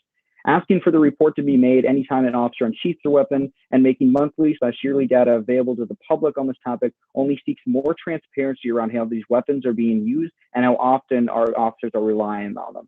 Bluntly put, this recommendation is doing the bare minimum. The seventh recommendation is to open and further the conversation surrounding police on our campuses, specifically surrounding disarmament. While these recommendations are great first steps, there are many in our community that feel that they are not enough. This recommendation asks for administrators to begin the conversation with key stakeholders and students surrounding the real harms of continuing usage of handguns. To be clear, this recommendation is not to remove handguns from officers' duty uniforms, but to begin a conversation. That is it. Even more so, the conversation is just that, a conversation. It isn't a legislative action, but it could be turned into one if deemed appropriate to the findings of that conversation. To better inform this conversation, the data collected in the sixth recommendation will be used to inform stakeholders and community members as to the usage of these handguns. Now, before I'm to conclude, I would also like to mention the acceptance of a friendly amendment that had been presented to me earlier in this meeting. The friendly amendment is the elimination of the part of the military-grade firearms definition that reads, quote, and/or a firearm capable of utilizing a large capacity, in quotations, paragraph, 10 or more rounds ammunition feeding device. Despite me having presented this definition to DPS earlier and then not pointing this out to me during that conversation, the DPS written response states that this addition in the definition, it would have eliminated the handguns that are already on duty use. This is not the intent of the resolution by any means, and thus I've eliminated that part of the definition. Please keep this in mind for the discussion. With all this in mind, I hope you can find it within yourself to take the hard stances needed on this conversation and to vote in favor of the recommendations. The consultation phase has come to an end on this discussion, and now we have to take the stand. Now, if these recommendations are to pass today, I want to speak directly to the administrators such as President Gable and VP Franz, chancellors and vice chancellors alike, when I say that the voices and actions of this body, if these recommendations are to pass, may not and should not be redirected into the hands of the MSAFE implementation team or the impending campus safety committee. Just as this body has taken the hard stances on these issues today, it is now time for us all to do the same.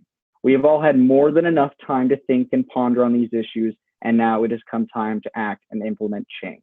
I look forward to seeing the actions taken today, as well as the actions taken on these recommendations in the coming week, if they are to pass. Thank you, everyone, for holding out with me. Thank you very much. Thank you, Briggs. Okay, next we're going to hear from Senior Vice President Myron Franz. Myron? Good afternoon. Thank you for this opportunity to talk today and to be here. And thank you, Briggs, for all the work that you've done on this resolution. I appreciate the conversations we've had, and I appreciate your work. I'm relatively new to shared governance, as some of you know, and one of the things as I understand the process, there's a lot of listening and learning, and I've certainly done my share of that lately. We all know that this last year has been especially painful and traumatic for our community, and I appreciate your engagement on these issues. I've had many conversations with Chief Clark, and we appreciate the interest and the concerns you all have. The jury verdict on Tuesday was a measure of accountability, but as the family of George Floyd stated quite clearly that day, we still have much work to do, and we feel obviously the same way. But turning our conversation to today's topic, all of the questions that we received from the senators before today's meeting raised really fair and principled issues, and they focus on racial justice, ensuring public safety, and how to best support our community. I hope you've all had time to review that document. I do want to point out something that Briggs raised regarding the friendly amendment. It is the definition that was currently in this resolution that defines the weapons to take more than a certain number of rounds in a magazine that would disqualify or would preempt all of the current weapons from UMPD from being used. So the friendly amendment would eliminate that issue.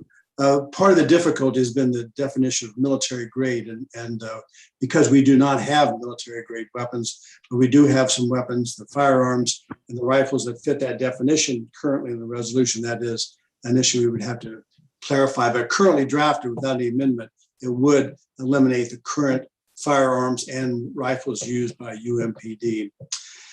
One of the things that I want to mention is that, we've talked about how to balance campus community safety with rising crime around and in the university community. And we don't think these issues are in conflict. We think that UMPD and how it serves the community really is a foundation of how it carries out its duties to all of us. And I was pleased to meet with Briggs and Chief Clark in March and engage in a productive conversation. Chief Clark and I have also met with and continue to meet with safety co-chairs, Professor Quick and Dr. Colbreth this last week. From my perspective, we had a very thoughtful conversation. I look forward to working closely with them and also the new Senate's Campus Safety Committee members as Dr. Alexander's report, and those recommendations are considered and implemented. That is really the basis, the foundation of so much of the work that we're trying to do. So really, as we work together, I do believe that transparency is a key to our success so that we work together and understand each other, and you understand more and better what we're doing. I know one of the challenges we've had is responding with enough information quick enough during these difficult and very trying times that have been happening very, very quickly. So I want to just offer to continue to have this dialogue and conversation going forward. We pledge to do our part to serve and protect, as well as provide members of the community this opportunity to feel safe, respected, and valued. So I'm happy to answer any questions during this conversation. I believe the answers we provided earlier detail most of the responses and details for the questions provided by the different senators. So Madam President, I'll turn it back to you. Okay, thanks, Myron. All right, questions from the floor. Chris, do you want to take them as they come? Sure. The first question I see is from Ellen Messer-Davidow. Ellen. Thank you. I'm a faculty senator from, start my video. I'm a faculty senator from CLA and a professor in the English department. One of the things that strikes me about several of the motions is they focus on weapons, and particularly large capacity weapons. I must admit that I know very little about weapons, but it seems to me rifles and AR-15s. If the objective is to ensure that we have responsible and compassionate policing, then I don't understand this, why the motions aren't focusing heavily on remedies such as training, monitoring, and certain kinds of accountability.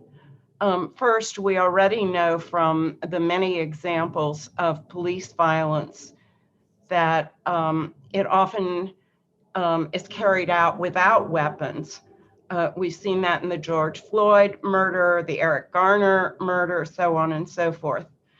So dealing with weapons alone is not going to deal with all forms of police violence. Secondly, a disarmed UMPD is going to need to rely on other police forces if we have 30 seconds shooter who has souped up weapons. And we know that the Minneapolis and St. Paul police aren't doing as good a job as our own police. Third, by the time surrounding police forces arrive here, if there's an active shooter or bomber, the deaths will have already occurred. So I would like to hear from some of the supporters of the gun motions, why 2 minutes are expired. an equal number of motions on police training and other related issues. Thank you, Ellen. I'm going to hold the questions for the supporters of the motion to the end to take at one time in the interest of time. And before we call on other speakers from the floor, I have to apologize. Let me just make sure before we move on, because some of the committees have statements, whether they want those statements to be read. So Katsumi, on behalf of Social Concerns, did you want to read your statement or did you want me to refer? Same for Ross on behalf of VAD. Good afternoon. I can read the statement. Okay, then I'll call on you, please. Apologies, colleagues, we have 2 statements from committees to be read. So Katsumi, if you Yes, thank you. Good afternoon, everyone. My name is Katsumi Matsumoto. I'm a faculty senator from the College of Science and Engineering. And I will report on the votes taken in the Social Concerns Committee. And I am reporting in place of the chair who was unable to come. So many members of the Social Concerns Committee voiced the desire to vote on the new resolution. We had voted on the previous version. So we voted on each of the 7 recommendations. 16 out of 23 members voted. The committee supported 4 out of 7 recommendations, and those are 1, 3, 5, and 6. The level of support was in the 60th percentile. The committee was opposed to 2 recommendations, which are number 2, to redirect funding, and number 7, initiate conversation on complete disarmament, was neutral on number 4, ban federal 1033 program. And I note that substantial minority, 5 out of 16 members are entirely opposed to the resolution, while 4 voted all in support all across the board. So it seems fair to say that the committee was split. We did overall recognize, the committee did recognize the importance of the issue raised by the resolution and acknowledge that the new version represents an improvement over the previous version. That ends my report. Thank you. Thank you, Katsumi. Okay, and then Ross, would you like to read the report on behalf of VAD? I can read the statement. Yes. Thank you. Good afternoon. I am Ross Villarholt, Associate Professor in the School of Social Work and the Chair of the Equity, Access, and Diversity Committee. I would like to share 2 brief statements. The first comes from the committee. I want to start by thanking the committee this year who have worked overtime to consult, address pressing issues at the university, and continue to have conversations about important and controversial issues. Since the last Senate discussion on demilitarization of the University of Minnesota Police Department, the committee's support for this resolution has not changed. The committee unanimously endorses these efforts. Second, the discussion during the last Senate meeting raised questions about demilitarization of the University of Minnesota Police Department.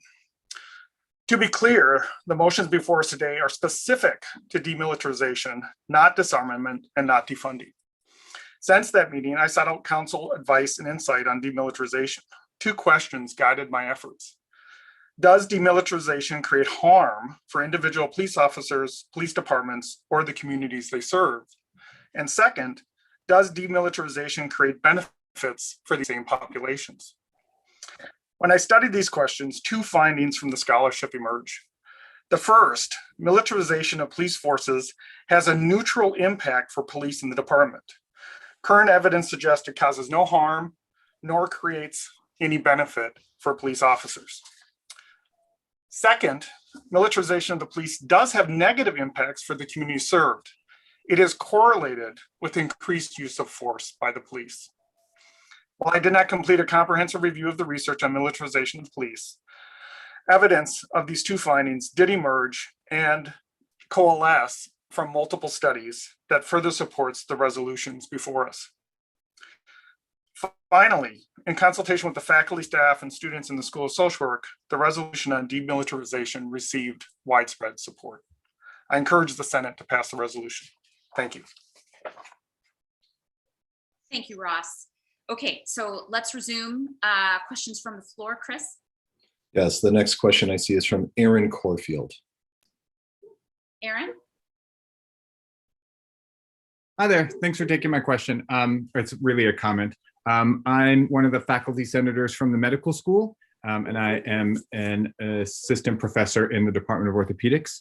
And from the conversations that I've had with my colleagues, there is broad support for this to pass these resolutions. The one caveat is that many people did have an issue with how the money would be redirected in the one part of the resolution.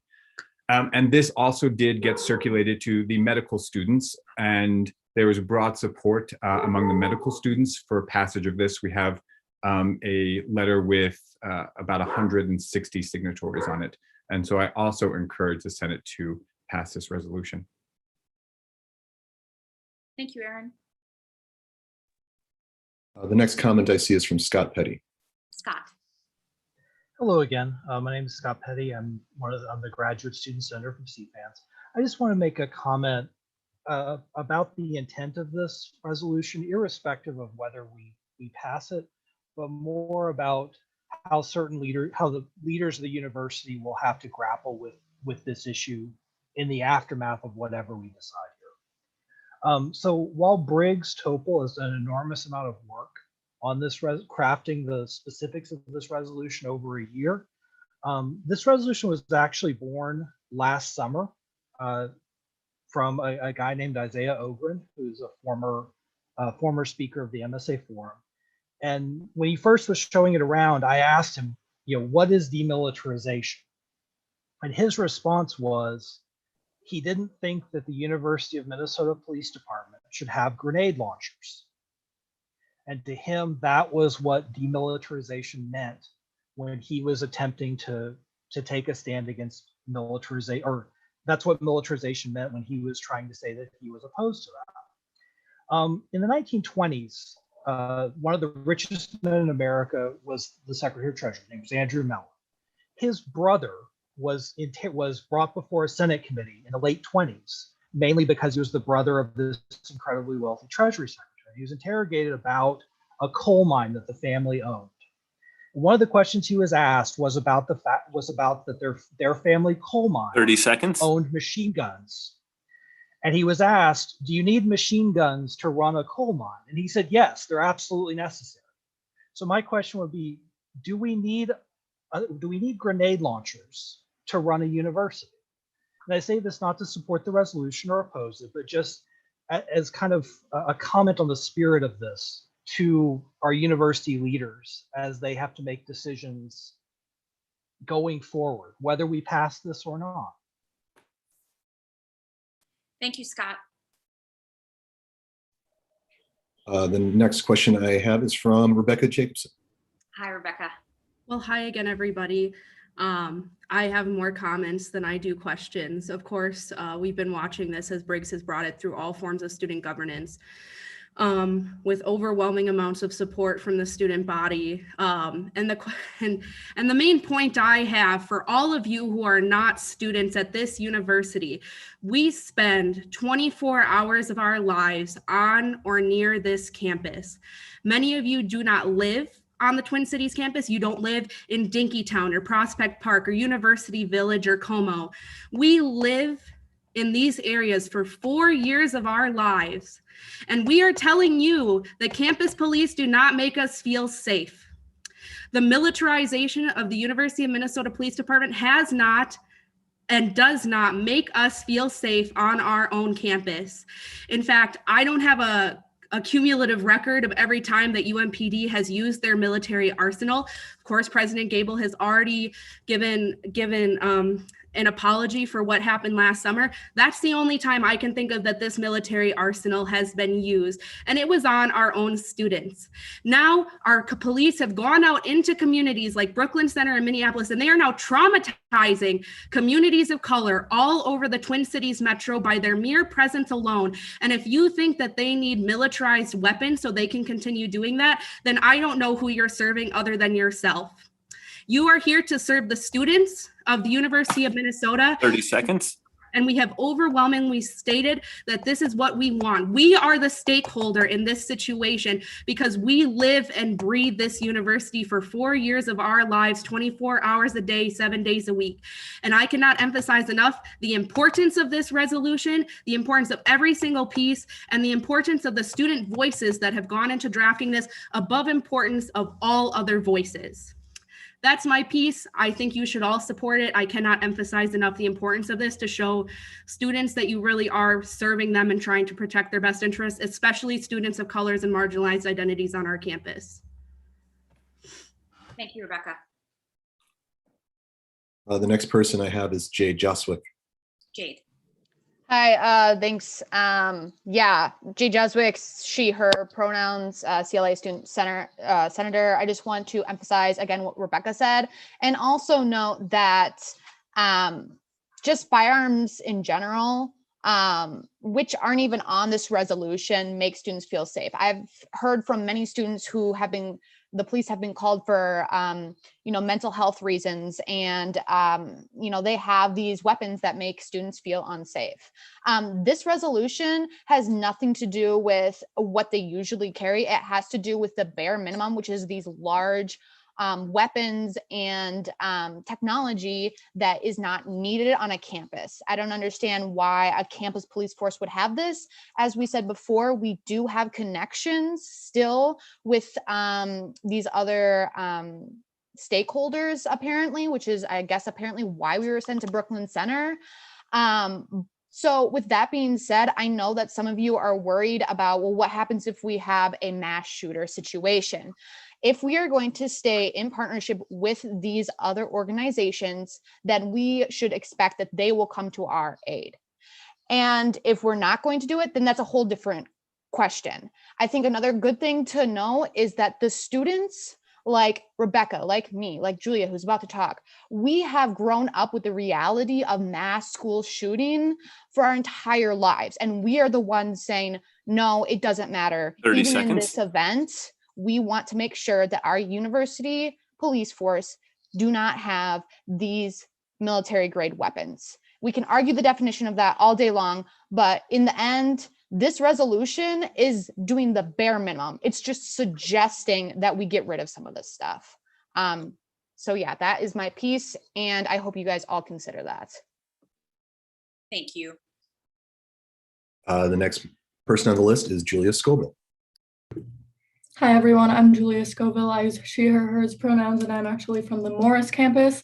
But adding on to what Jade said about this resolution, really doing the bare minimum, I just want to remind people that, again, these are all recommendations and just opening further conversations on all of these motions. And if we are going to continue in these meetings to say that we recognize the trauma that police brutality has caused our community and communities of color, especially around the Twin Cities area currently, all of those recognitions of trauma are meaningless unless we actually take action to destroy and get rid of the systems that cause that trauma. Otherwise, everything that we're saying is simply words, and we're not doing anything to actively stop that trauma from continuing and occurring. Thank you. Next on the list, I have David Andow. David. Thank you for recognizing me. I'm a faculty senator from CFANS. I've been at the university for a little over 30 years. But the university where I went to college, the college police force did not carry any arms. And basically they had a club. And while as students sometimes we joked about that. It also was pretty clear that, you could get hurt with a club, but it'd be hard to get killed by a club. So yeah, I wonder that the point of one of the early speakers as to what is the university police force supposed to do for us? And I wonder if firearms are really necessary for that. But I have one question. It's regarding the motion 2. And can somebody clarify, like, how much money is involved in motion 2? If somebody could clarify that, I would very much appreciate it. We'll hold that question for the end and call on the next person. The next person I see is Jerry Cohen. Jerry? That's a surprise. I wouldn't know I was that far up. Okay, so I just wanted to comment because one of the things that bothers me as a believer in faculty governance and representative government is we're missing a voice from our own police. My experience over my life is, and I was a very active student as an undergraduate. I faced up against police a lot of times. And the only time I ever faced up against police that I felt secure was when I was looking at my judo coach. And I didn't have to worry about it because, one, I knew that he could beat the crap out of me. And the second, I knew that he wouldn't. And I knew that I was safe in his hands. And I think the thing that bothers me here is what we need more is dialogue than we need weapons. We need the campus police to be part of our community. We need to have workshops between student leaders and members of the police force, not the leaders of the police force, but the individuals within it. We need to consider them part of our community and have workshops and interactions and understanding and the kind of thing that makes us feel as a whole community. And so we're going to impose upon them a number of motions, and I support a lot of the ideas there, but I don't like imposing things on people that don't have a voice. 30 seconds. It bothers me to in any case, impose rules and regulations on people that haven't had an opportunity to speak. Thank you. Thank you, Jerry. Next, I have Eva Von Dasso. Eva? Hi, Eva Fondasso, Faculty Senator, College of Liberal Arts. First, I want to speak in my capacity as a representative to convey comments from colleagues who communicated with me in advance of this meeting. And one of those comments is from a colleague who is worried about the possibility of active shooter incidents. And I will quote this part of the comment because otherwise I might get it wrong. This colleague says, "I don't feel that campus police should be armed normally, but do think they should have emergency access to arms in the case of such an incident." I am also conveying the comments of other colleagues who point out that while active shooter incidents are certainly a worry, students of color especially confront the risk of police violence every day. And furthermore, the community should have a say in how it's policed. To the students who've spoken, I want to tell you, I hear you. And I have a friendly amendment to Briggs Topol. There's an extra "of" in motion number 1. Should say the administration divest any military grade firearms from the inventories of all UMN policing forces. Without the "of." That's all.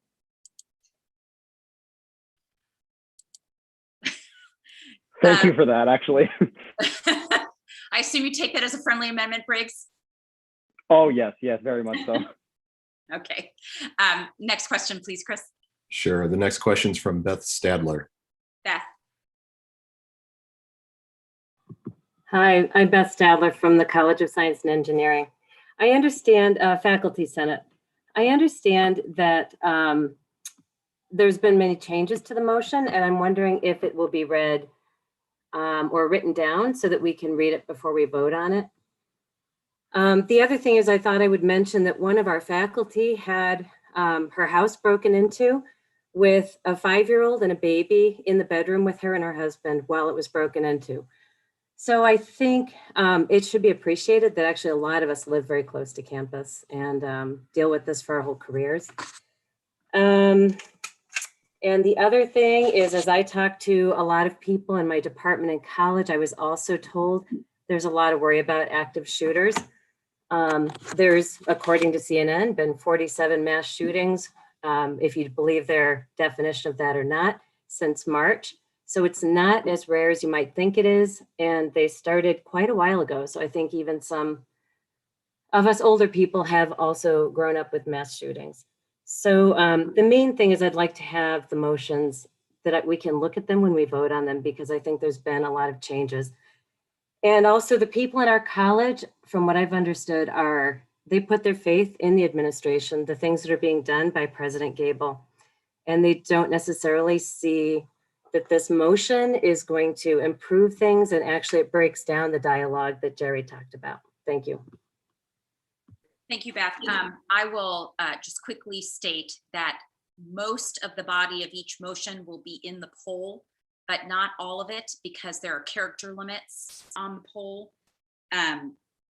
But we can put them up on the screen beforehand if we need to. So we'll come back to some of those operational logistical components at the end. Next question, please. Sure. Next, I have Michael Minta. Michael? Hi, President Gabel.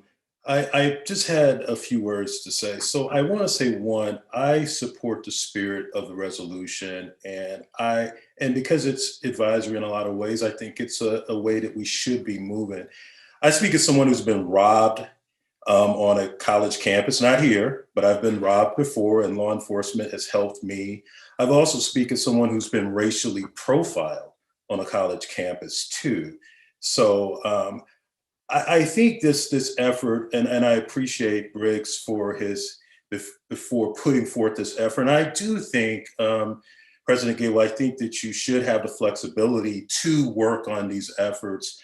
But I do think if students are telling us that they feel unsafe, we need to listen to them. And I know that you are, and I think that we faculty senators a lot of us, yes, we live near it, but a lot of us go in and then we leave, and we're not there all the time. And so I think we need to take what they're saying under advisement. And I was in the Army Reserve, and I shot many of these weapons myself. And so I do have to wonder, like, how many guns do we need? We have enough guns in the U.S. military to kill people 1,000 times over. And so I just want us to make law enforcement to really think hard. And I think this is what this resolution is saying. Think hard about what you really need.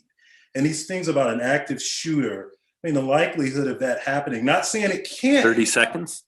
But I just think that we really need to think hard about smart policing and not just thinking about how many weapons that we have. In a lot of ways, I don't necessarily. So really think about smart policing, identifying threats, also helping our students feel safe and not unsafe. And that's what this resolution is telling me. And I think we really need to think hard about it, faculty members. Thank you. Thank you. Next question. Next, I have Nicholas Wallenhorst. Nicholas. Hi, I'll actually yield my time to Carter Yost. Carter? Hi, my name is Carter Yost. I'm a CLA senator-elect and a first-year student on campus. I just want to take a moment to speak in really strong support of this resolution as it stands, I think, both in spirit and in action and in policy. This is exactly the right direction that we should be moving, because it comes down to, I think, a really basic question that hopefully we share a universal answer on, which is, what are we here to do? And the answer is make sure that people are safe. If we aren't here to defend and ensure student safety, community safety, why are we here at all?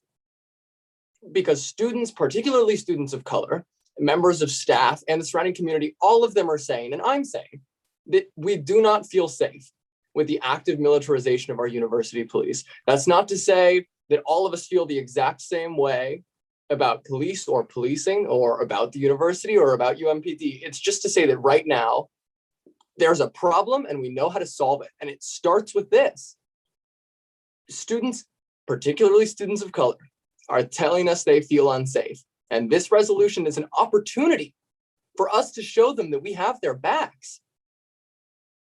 It's a chance for us to say, we hear you and we stand with you and we have your back. We're going to stand in front of you. We're going to make sure that you're safe when you go to school here. We're going to make sure that you're safe when you live here. We're going to make sure that you feel comfortable going to bed tonight. You feel comfortable walking to class tomorrow. You feel 30 comfortable walking seconds. home. This is a chance. It's such an incredible opportunity for the university to show, finally, that we value the safety of our students. This is a step in the right direction. It's a step that I desperately hope that you strongly consider and you ultimately support. Thank you so much, and I yield my time.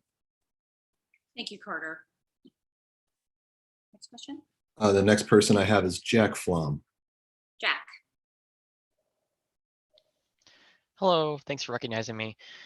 So yeah, I just kind of like to recognize the comments made by faculty about, being worried about active shooters, and I really recognize it. I mean, I was a student, and I mean, I think everyone has the fear of that inside themselves, but and it can be greater between other people. And I mean, I remember back in, I think it was 2011 or 2012 when I saw my principal setting up a plastic table in front of the front door of the school. And I asked her why, and she didn't really tell me. But later that day, I found out that the Boston bombing happened. And after that day, the school was definitely a lot more different. But I realized that all these mass shootings happening around the country, that these police departments, they also have militarized weapons, but they still happened. And they didn't really mitigate any of the deaths, in my opinion, and that the shooting still happened, and that having these militarized weapons only traumatizes students and the residents of these communities, because it's not just students and faculty living in Dinkytown and around Mercy Holmes.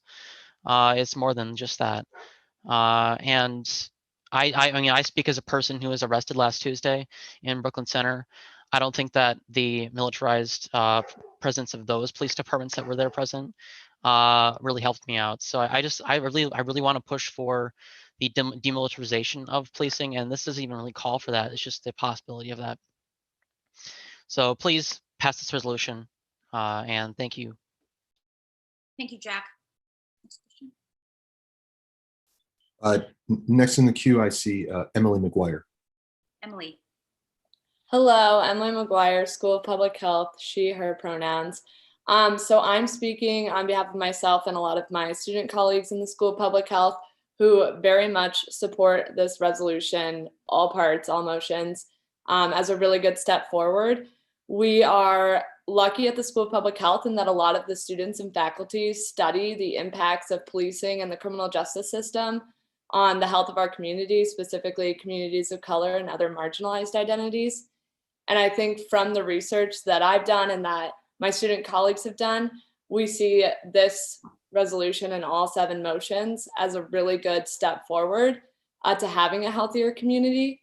And I think that is really, we're here for safety, but safety is a part of health. Like, we're really here for health, especially at the School of Public Health. So we support it, I support it, and I would ask that everyone else support it too. Thank you. Thank you, Emily. Okay, we have 3 more speakers who haven't spoken yet. Those will be the last 3 questions before we go back to responses. So next in the queue, please, Chris. Next, I have Matea Allert. Matea. Yeah, hi, Matea, CSE graduate student senator. I just is concerned with some of the comments that were made here today, specifically as it relates to people asserting that students of color at the University of Minnesota are in favor of this when there's really not. There hasn't been surveys, and as a student of color myself, and as I talk to people within my communities, they are not necessarily in favor of this. They're in favor of different reforms, but not demilitarization, because ultimately it doesn't make us feel safer at all. So I'm just concerned with some of the assertions that people have made. Thank you. Thank you, Mattia. I have Matthias Roth. Matthias? Yeah, hello, Matthias Rothe, Faculty Senator, CLA, German, Nordic, Slavic, and Dutch. And I also wanted to report the support of my department for this motion. And if I may personally comment on it, I also feel it cannot be emphasized enough that this is really not a very radical request. It is maybe the beginning of a process, but it is really a bare minimum. It has been said, and I personally don't want to base my life on the worst case scenario that is an active shooter. I think if we start to think that way, then this in itself raises the tension to a degree that could be a factor in such scenarios to arrive. I mean, there are self-fulfilling prophecies involved in this if you start to base your life on such scenarios. Yeah, that's it. Thank you. Thank you, Matthias. All right, and lastly, we have Bethany. Hi, thank you. I apologize if this has been covered in the past, but just to help me frame things up, I'm wondering if someone could help me place this in the context of the work being done by the Campus Safety Committee and by the group working on the recommendations from Dr. Alexander. You know, Briggs, you had mentioned or noted your request not to have these recommendations sort of absorbed by those groups, if I'm hearing you correctly. But if someone could kind of help me understand how these recommendations and the work of those groups relate or dovetail or diverge. Okay, so since you're last, I'll take that question myself before I then call on Myron to sort of synthesize in a short reply several of the questions received that relate to public safety and policing, and then Briggs, I'll turn it back to you. So Bethany, MSAFE is being composed. It is the committee charged with the recommendations in Dr. Alexander's report, either to review those recommendations and reject them, review those recommendations and implement them, or modify those recommendations and implement them, and probably some blurry lines in between each of those categories. Some of those recommendations are binary or bimodal, and they either are done or are not. Some are long-term. Those would move over to the Campus Safety Committee or to the supervision of the Senior Vice President reporting up to me, and then me up to the board. The Campus Safety Committee as a Senate committee will charge itself. It is not, and by design and with appreciation, not the administration's role to charge the representative committee of faculty, staff, and students on its position on safety, but to be a partner in that process. And so as these recommendations from MSAFE unfold, or as other issues come to light, the Senate can take those up on their own or in partnership with the administration, as the case may be. So that is the status of where things are. I will note for this community that there are attributes of the resolution addressed in Dr. Alexander's report. There are, but it is not a one-to-one alignment. And so that is something that this body should take into consideration in its collective wisdom and voting. So I'm going to turn it and call on SVP Franz for sort of a synthesized answer to the questions that relate to him, and then I'll turn it over to Briggs. In the meantime, the full language of the motion, as per the question previously received, is in the chat. Myron? Thank you, President Gabel. Yeah, let me try to address a few of these comments that are raised. And once again, this is a great conversation. Appreciate the comments and the concerns and the expressions that you all have made. And I take them all quite seriously, as does Chief Clark and the entire team of the Department of Public Safety, and obviously President Gabel and all of us. Our goal really is that we all feel safe, respected, and valued in this community. I do want to answer the one question, a specific question about the amount of funds available. I think it's in resolution number 2. And I don't know the answer to that. It's not, the question is in terms of the military grade equipment and what monies would be available. Well, part of that is the definitional problem. As I mentioned in the responses that I sent out earlier to these questions that Chief Clark and his team put together, we really do not have military grade weapons. What we have are these firearms and these rifles that do take more in their magazine than 10 rounds, and therefore the definition as in the resolution as articulated would require that those not be allowed under the resolution. So it's not the military grade definition per se, because they were not bought or received from the military. Just some technical kind of questions there. One of the things, though, I do want to mention that we do meet a lot in the sense of the Department of Public Safety and UMPD in particular. It was mentioned earlier, I think, the community engagement team. There's a lot of engagement with the community, and there's going to be continued engagement. I think one of the exciting opportunities that we have with the Dr. Alexander report and the new Campus Safety Committee and the Safe implementation team is those are opportunities for us to engage even more, to have more discussions, more conversations, and those are where I think we can make these changes. And I want you to remember that Dr. Alexander, in his letter to President Gable, mentioned in this February 24th letter that was attached to these materials. If you look at what Dr. Alexander was talking about, demilitarization, it's a process. It's where you really, in fact, one of the things he says is, and I'm quoting now, first, as qualified in my equipment recommendation, there can be a place for tear gas and other weapons, but it is important that the circumstances of their deployment be tailored to when absolutely necessary, and that the parameters of any such use be discussed with the community to build trust. It is that process. It is that process of conversation and discussion about the policies. When should any kind of weapons be deployed and when should they not be deployed? And so I think Dr. Alexander provides some framework for us to figure out how do we go about talking about, given what we know now that we didn't know a year ago or 2 years ago, how do we take those into account as we deal with these very, very difficult questions? So those are the comments I wanted to make. Appreciate your comments, and we'll continue to work with you in any way that we can going forward. President Gable. Thank you, Myron. All right, Briggs, the floor is yours. Thank you. I'll try to go down the line just in terms of names as well.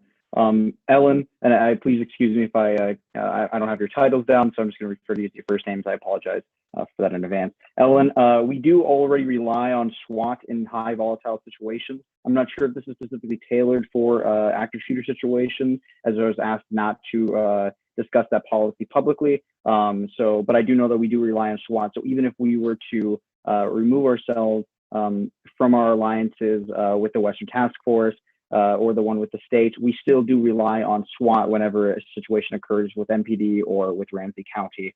But I do agree with you, these actions aren't enough. There needs to be more moving forward. And I look forward to seeing how the university responds to that. But in terms of you were asking about training, UMPD boasts that they have great training. I would agree with that, but these have been my constituencies asked, and I wouldn't be doing my job if I wasn't representing my constituency. David, you talked about the money for the funds of the firearms. I'm just there with SVP friends. I actually have no idea. I actually joked about this with the late Regent Hsu. Talked about how even the regents weren't able to get the breakdown of UMPD's funding in particular, and so I couldn't get my hands on it either. Jeremy, I know you had stated that there was a lack of police voices. I've been trying. I really want to get them encouraged, and I really want to have that talk with them. Yes, I do think there's been more workshops between individual members of the police force and students. I think that would help. But also, I think removing militarized firearms, such as an AR-15, would help people feel more able to approach a police officer or just anybody for that matter. I don't know about yourself, but for me, I'd be more reluctant to approach somebody with an AR-15 than somebody without. Moving on to Eva, excuse me, active shooter situations. I do just want to address this across the board, but again, we do rely on SWAT. We do rely on SWAT Alliance in these types of situations, but that's not to downplay the item as well. I grew up in the generation where having a shooter drill every week was not downplayed, but it was a reality, and we took it very seriously. And I had, I think, in my time, just in high school alone, and not a dozen. No, it was a dozen exactly. I think it was 12 active shooter situations where the school went into lockdown. There was 2 times actually where I didn't go to school because I felt that I was unsafe because there was a bomb threat or there's an active shooter situation threat as well. So I get it. I understand it. I've been fearful of that situation as well. But as I touch base in the end of this, you'll know why I don't think fear is the ability for us to hide behind at this current moment. But I will say that nobody's trying to downplay the fast reality that some faculty members, professional administrators, as well as just staff do live around the university. But police don't walk headfirst into a situation holding an AR-15. They may have their handgun on their holster, but they're not about to walk into a non-high volatile situation with an AR-15. But I do think it improves the dialogue to remove AR-15s from police with students. And then if I can just say, again, with active shooter situations, I'm also fearful. I've had a long night conversations with my friends, even with my family, about just this policy that I've been working on and how it is a reality that it could occur. But I do just want to ask you to ponder for a little bit that if you are fearful about this one possible situation that occur, and it's very unlikely, knocking on wood, of course, but imagine now that you're a member of a marginalized community who's not only fearful of these situations, but have to live them daily. We'll never know that pain and that fear. But again, if we were to hide behind fear for the rest of our lives, nothing would change. Fear is the literal antithesis to change and progress. And I think it holds true in this situation as well. If we were to be fearful of every change we made at this university, then we would get nothing done, truly. This is scary, taking on this activity. I can only imagine what administrators are going to feel if we do approve of this. It's a scary change, but we need to take a stance at some point, and it's less scary if we all do it together. So I'm looking forward to see the actions of this body here in a few moments. Thank you. All right, thank you, Briggs. Okay, the individual motions will be voted upon one at a time. So that means we're holding 7 separate votes. The language of the motions with the friendly amendments that Briggs accepted is in the chat in its full form. Abbreviated versions due to character limitations will be in the polls as they come up. These votes are for all university senators. They require a simple majority to pass. Chris, let's go ahead and initiate the poll for motion 1.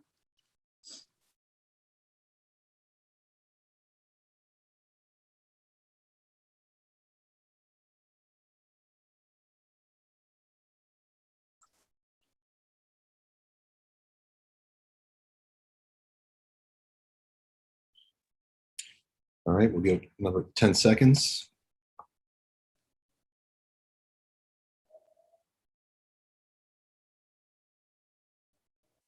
And last call.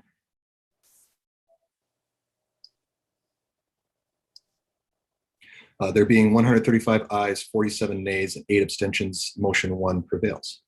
Okay, motion 2.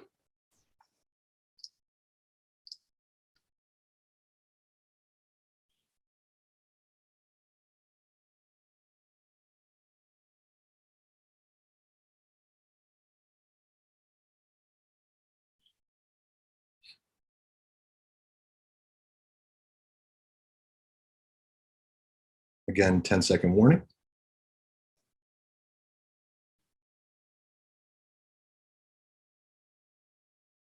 And last call.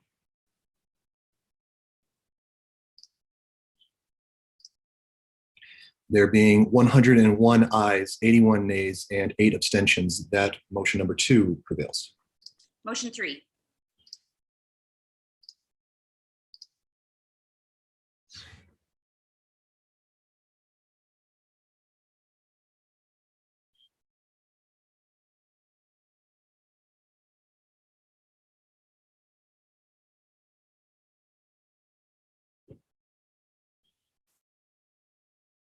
You have 10 more seconds.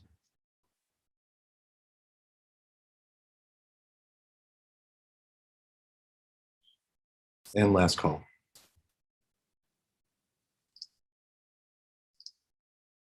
There being 165 ayes, 24 nays, and 2 abstentions, motion 3 prevails. Okay, motion 4.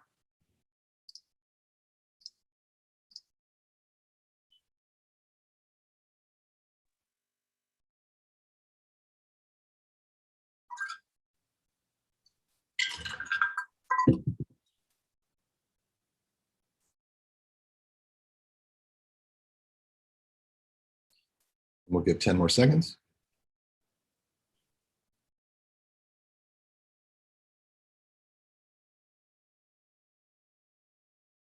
And last call.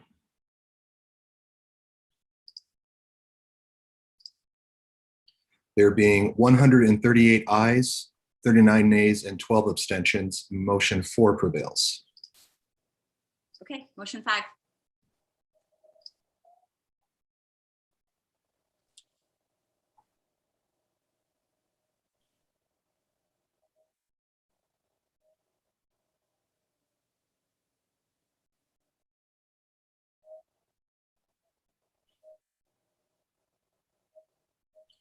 Here's your 10-second warning.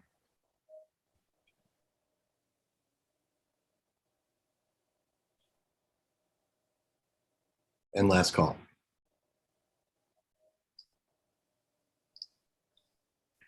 There being 163 ayes, 25 nays, and 3 abstentions, motion 5 prevails. Thank you. Motion 6.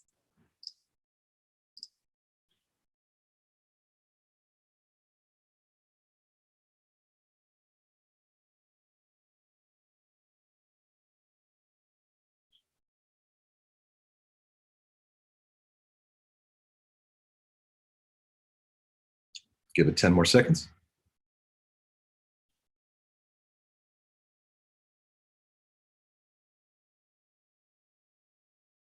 And last call.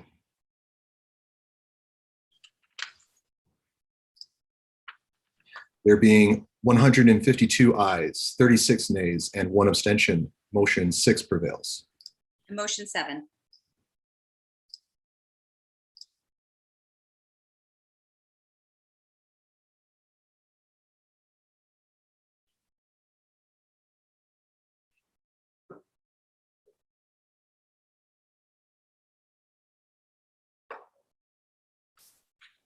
And 10 more seconds on this one.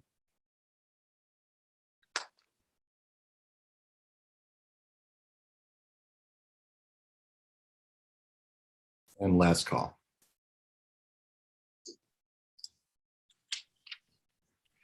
There being 135 ayes, 46 nays, and 8 abstentions, motion 7 prevails. Okay, thank you, everybody. And especially Briggs.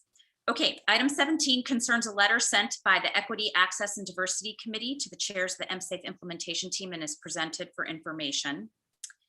Item 18 concerns amendments to administrative policy, academic appointments with teaching functions, and is also presented for information.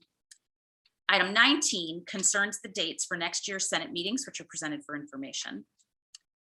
Item 20 concerns old business. There is no old business. Item 21 concerns new business. Please note that any new business will be referred to committee unless special permission is granted by 2/3 of those voting and present. Is there any new business?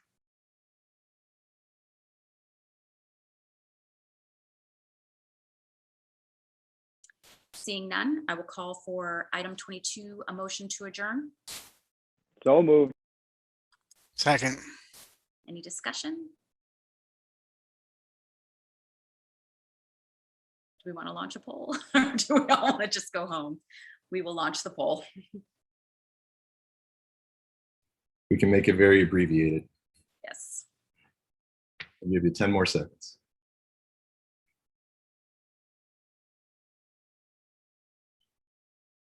And final call. There being 177 ayes, 2 nays, that motion prevails. All right, we are adjourned. Thank you, everybody. Please be well.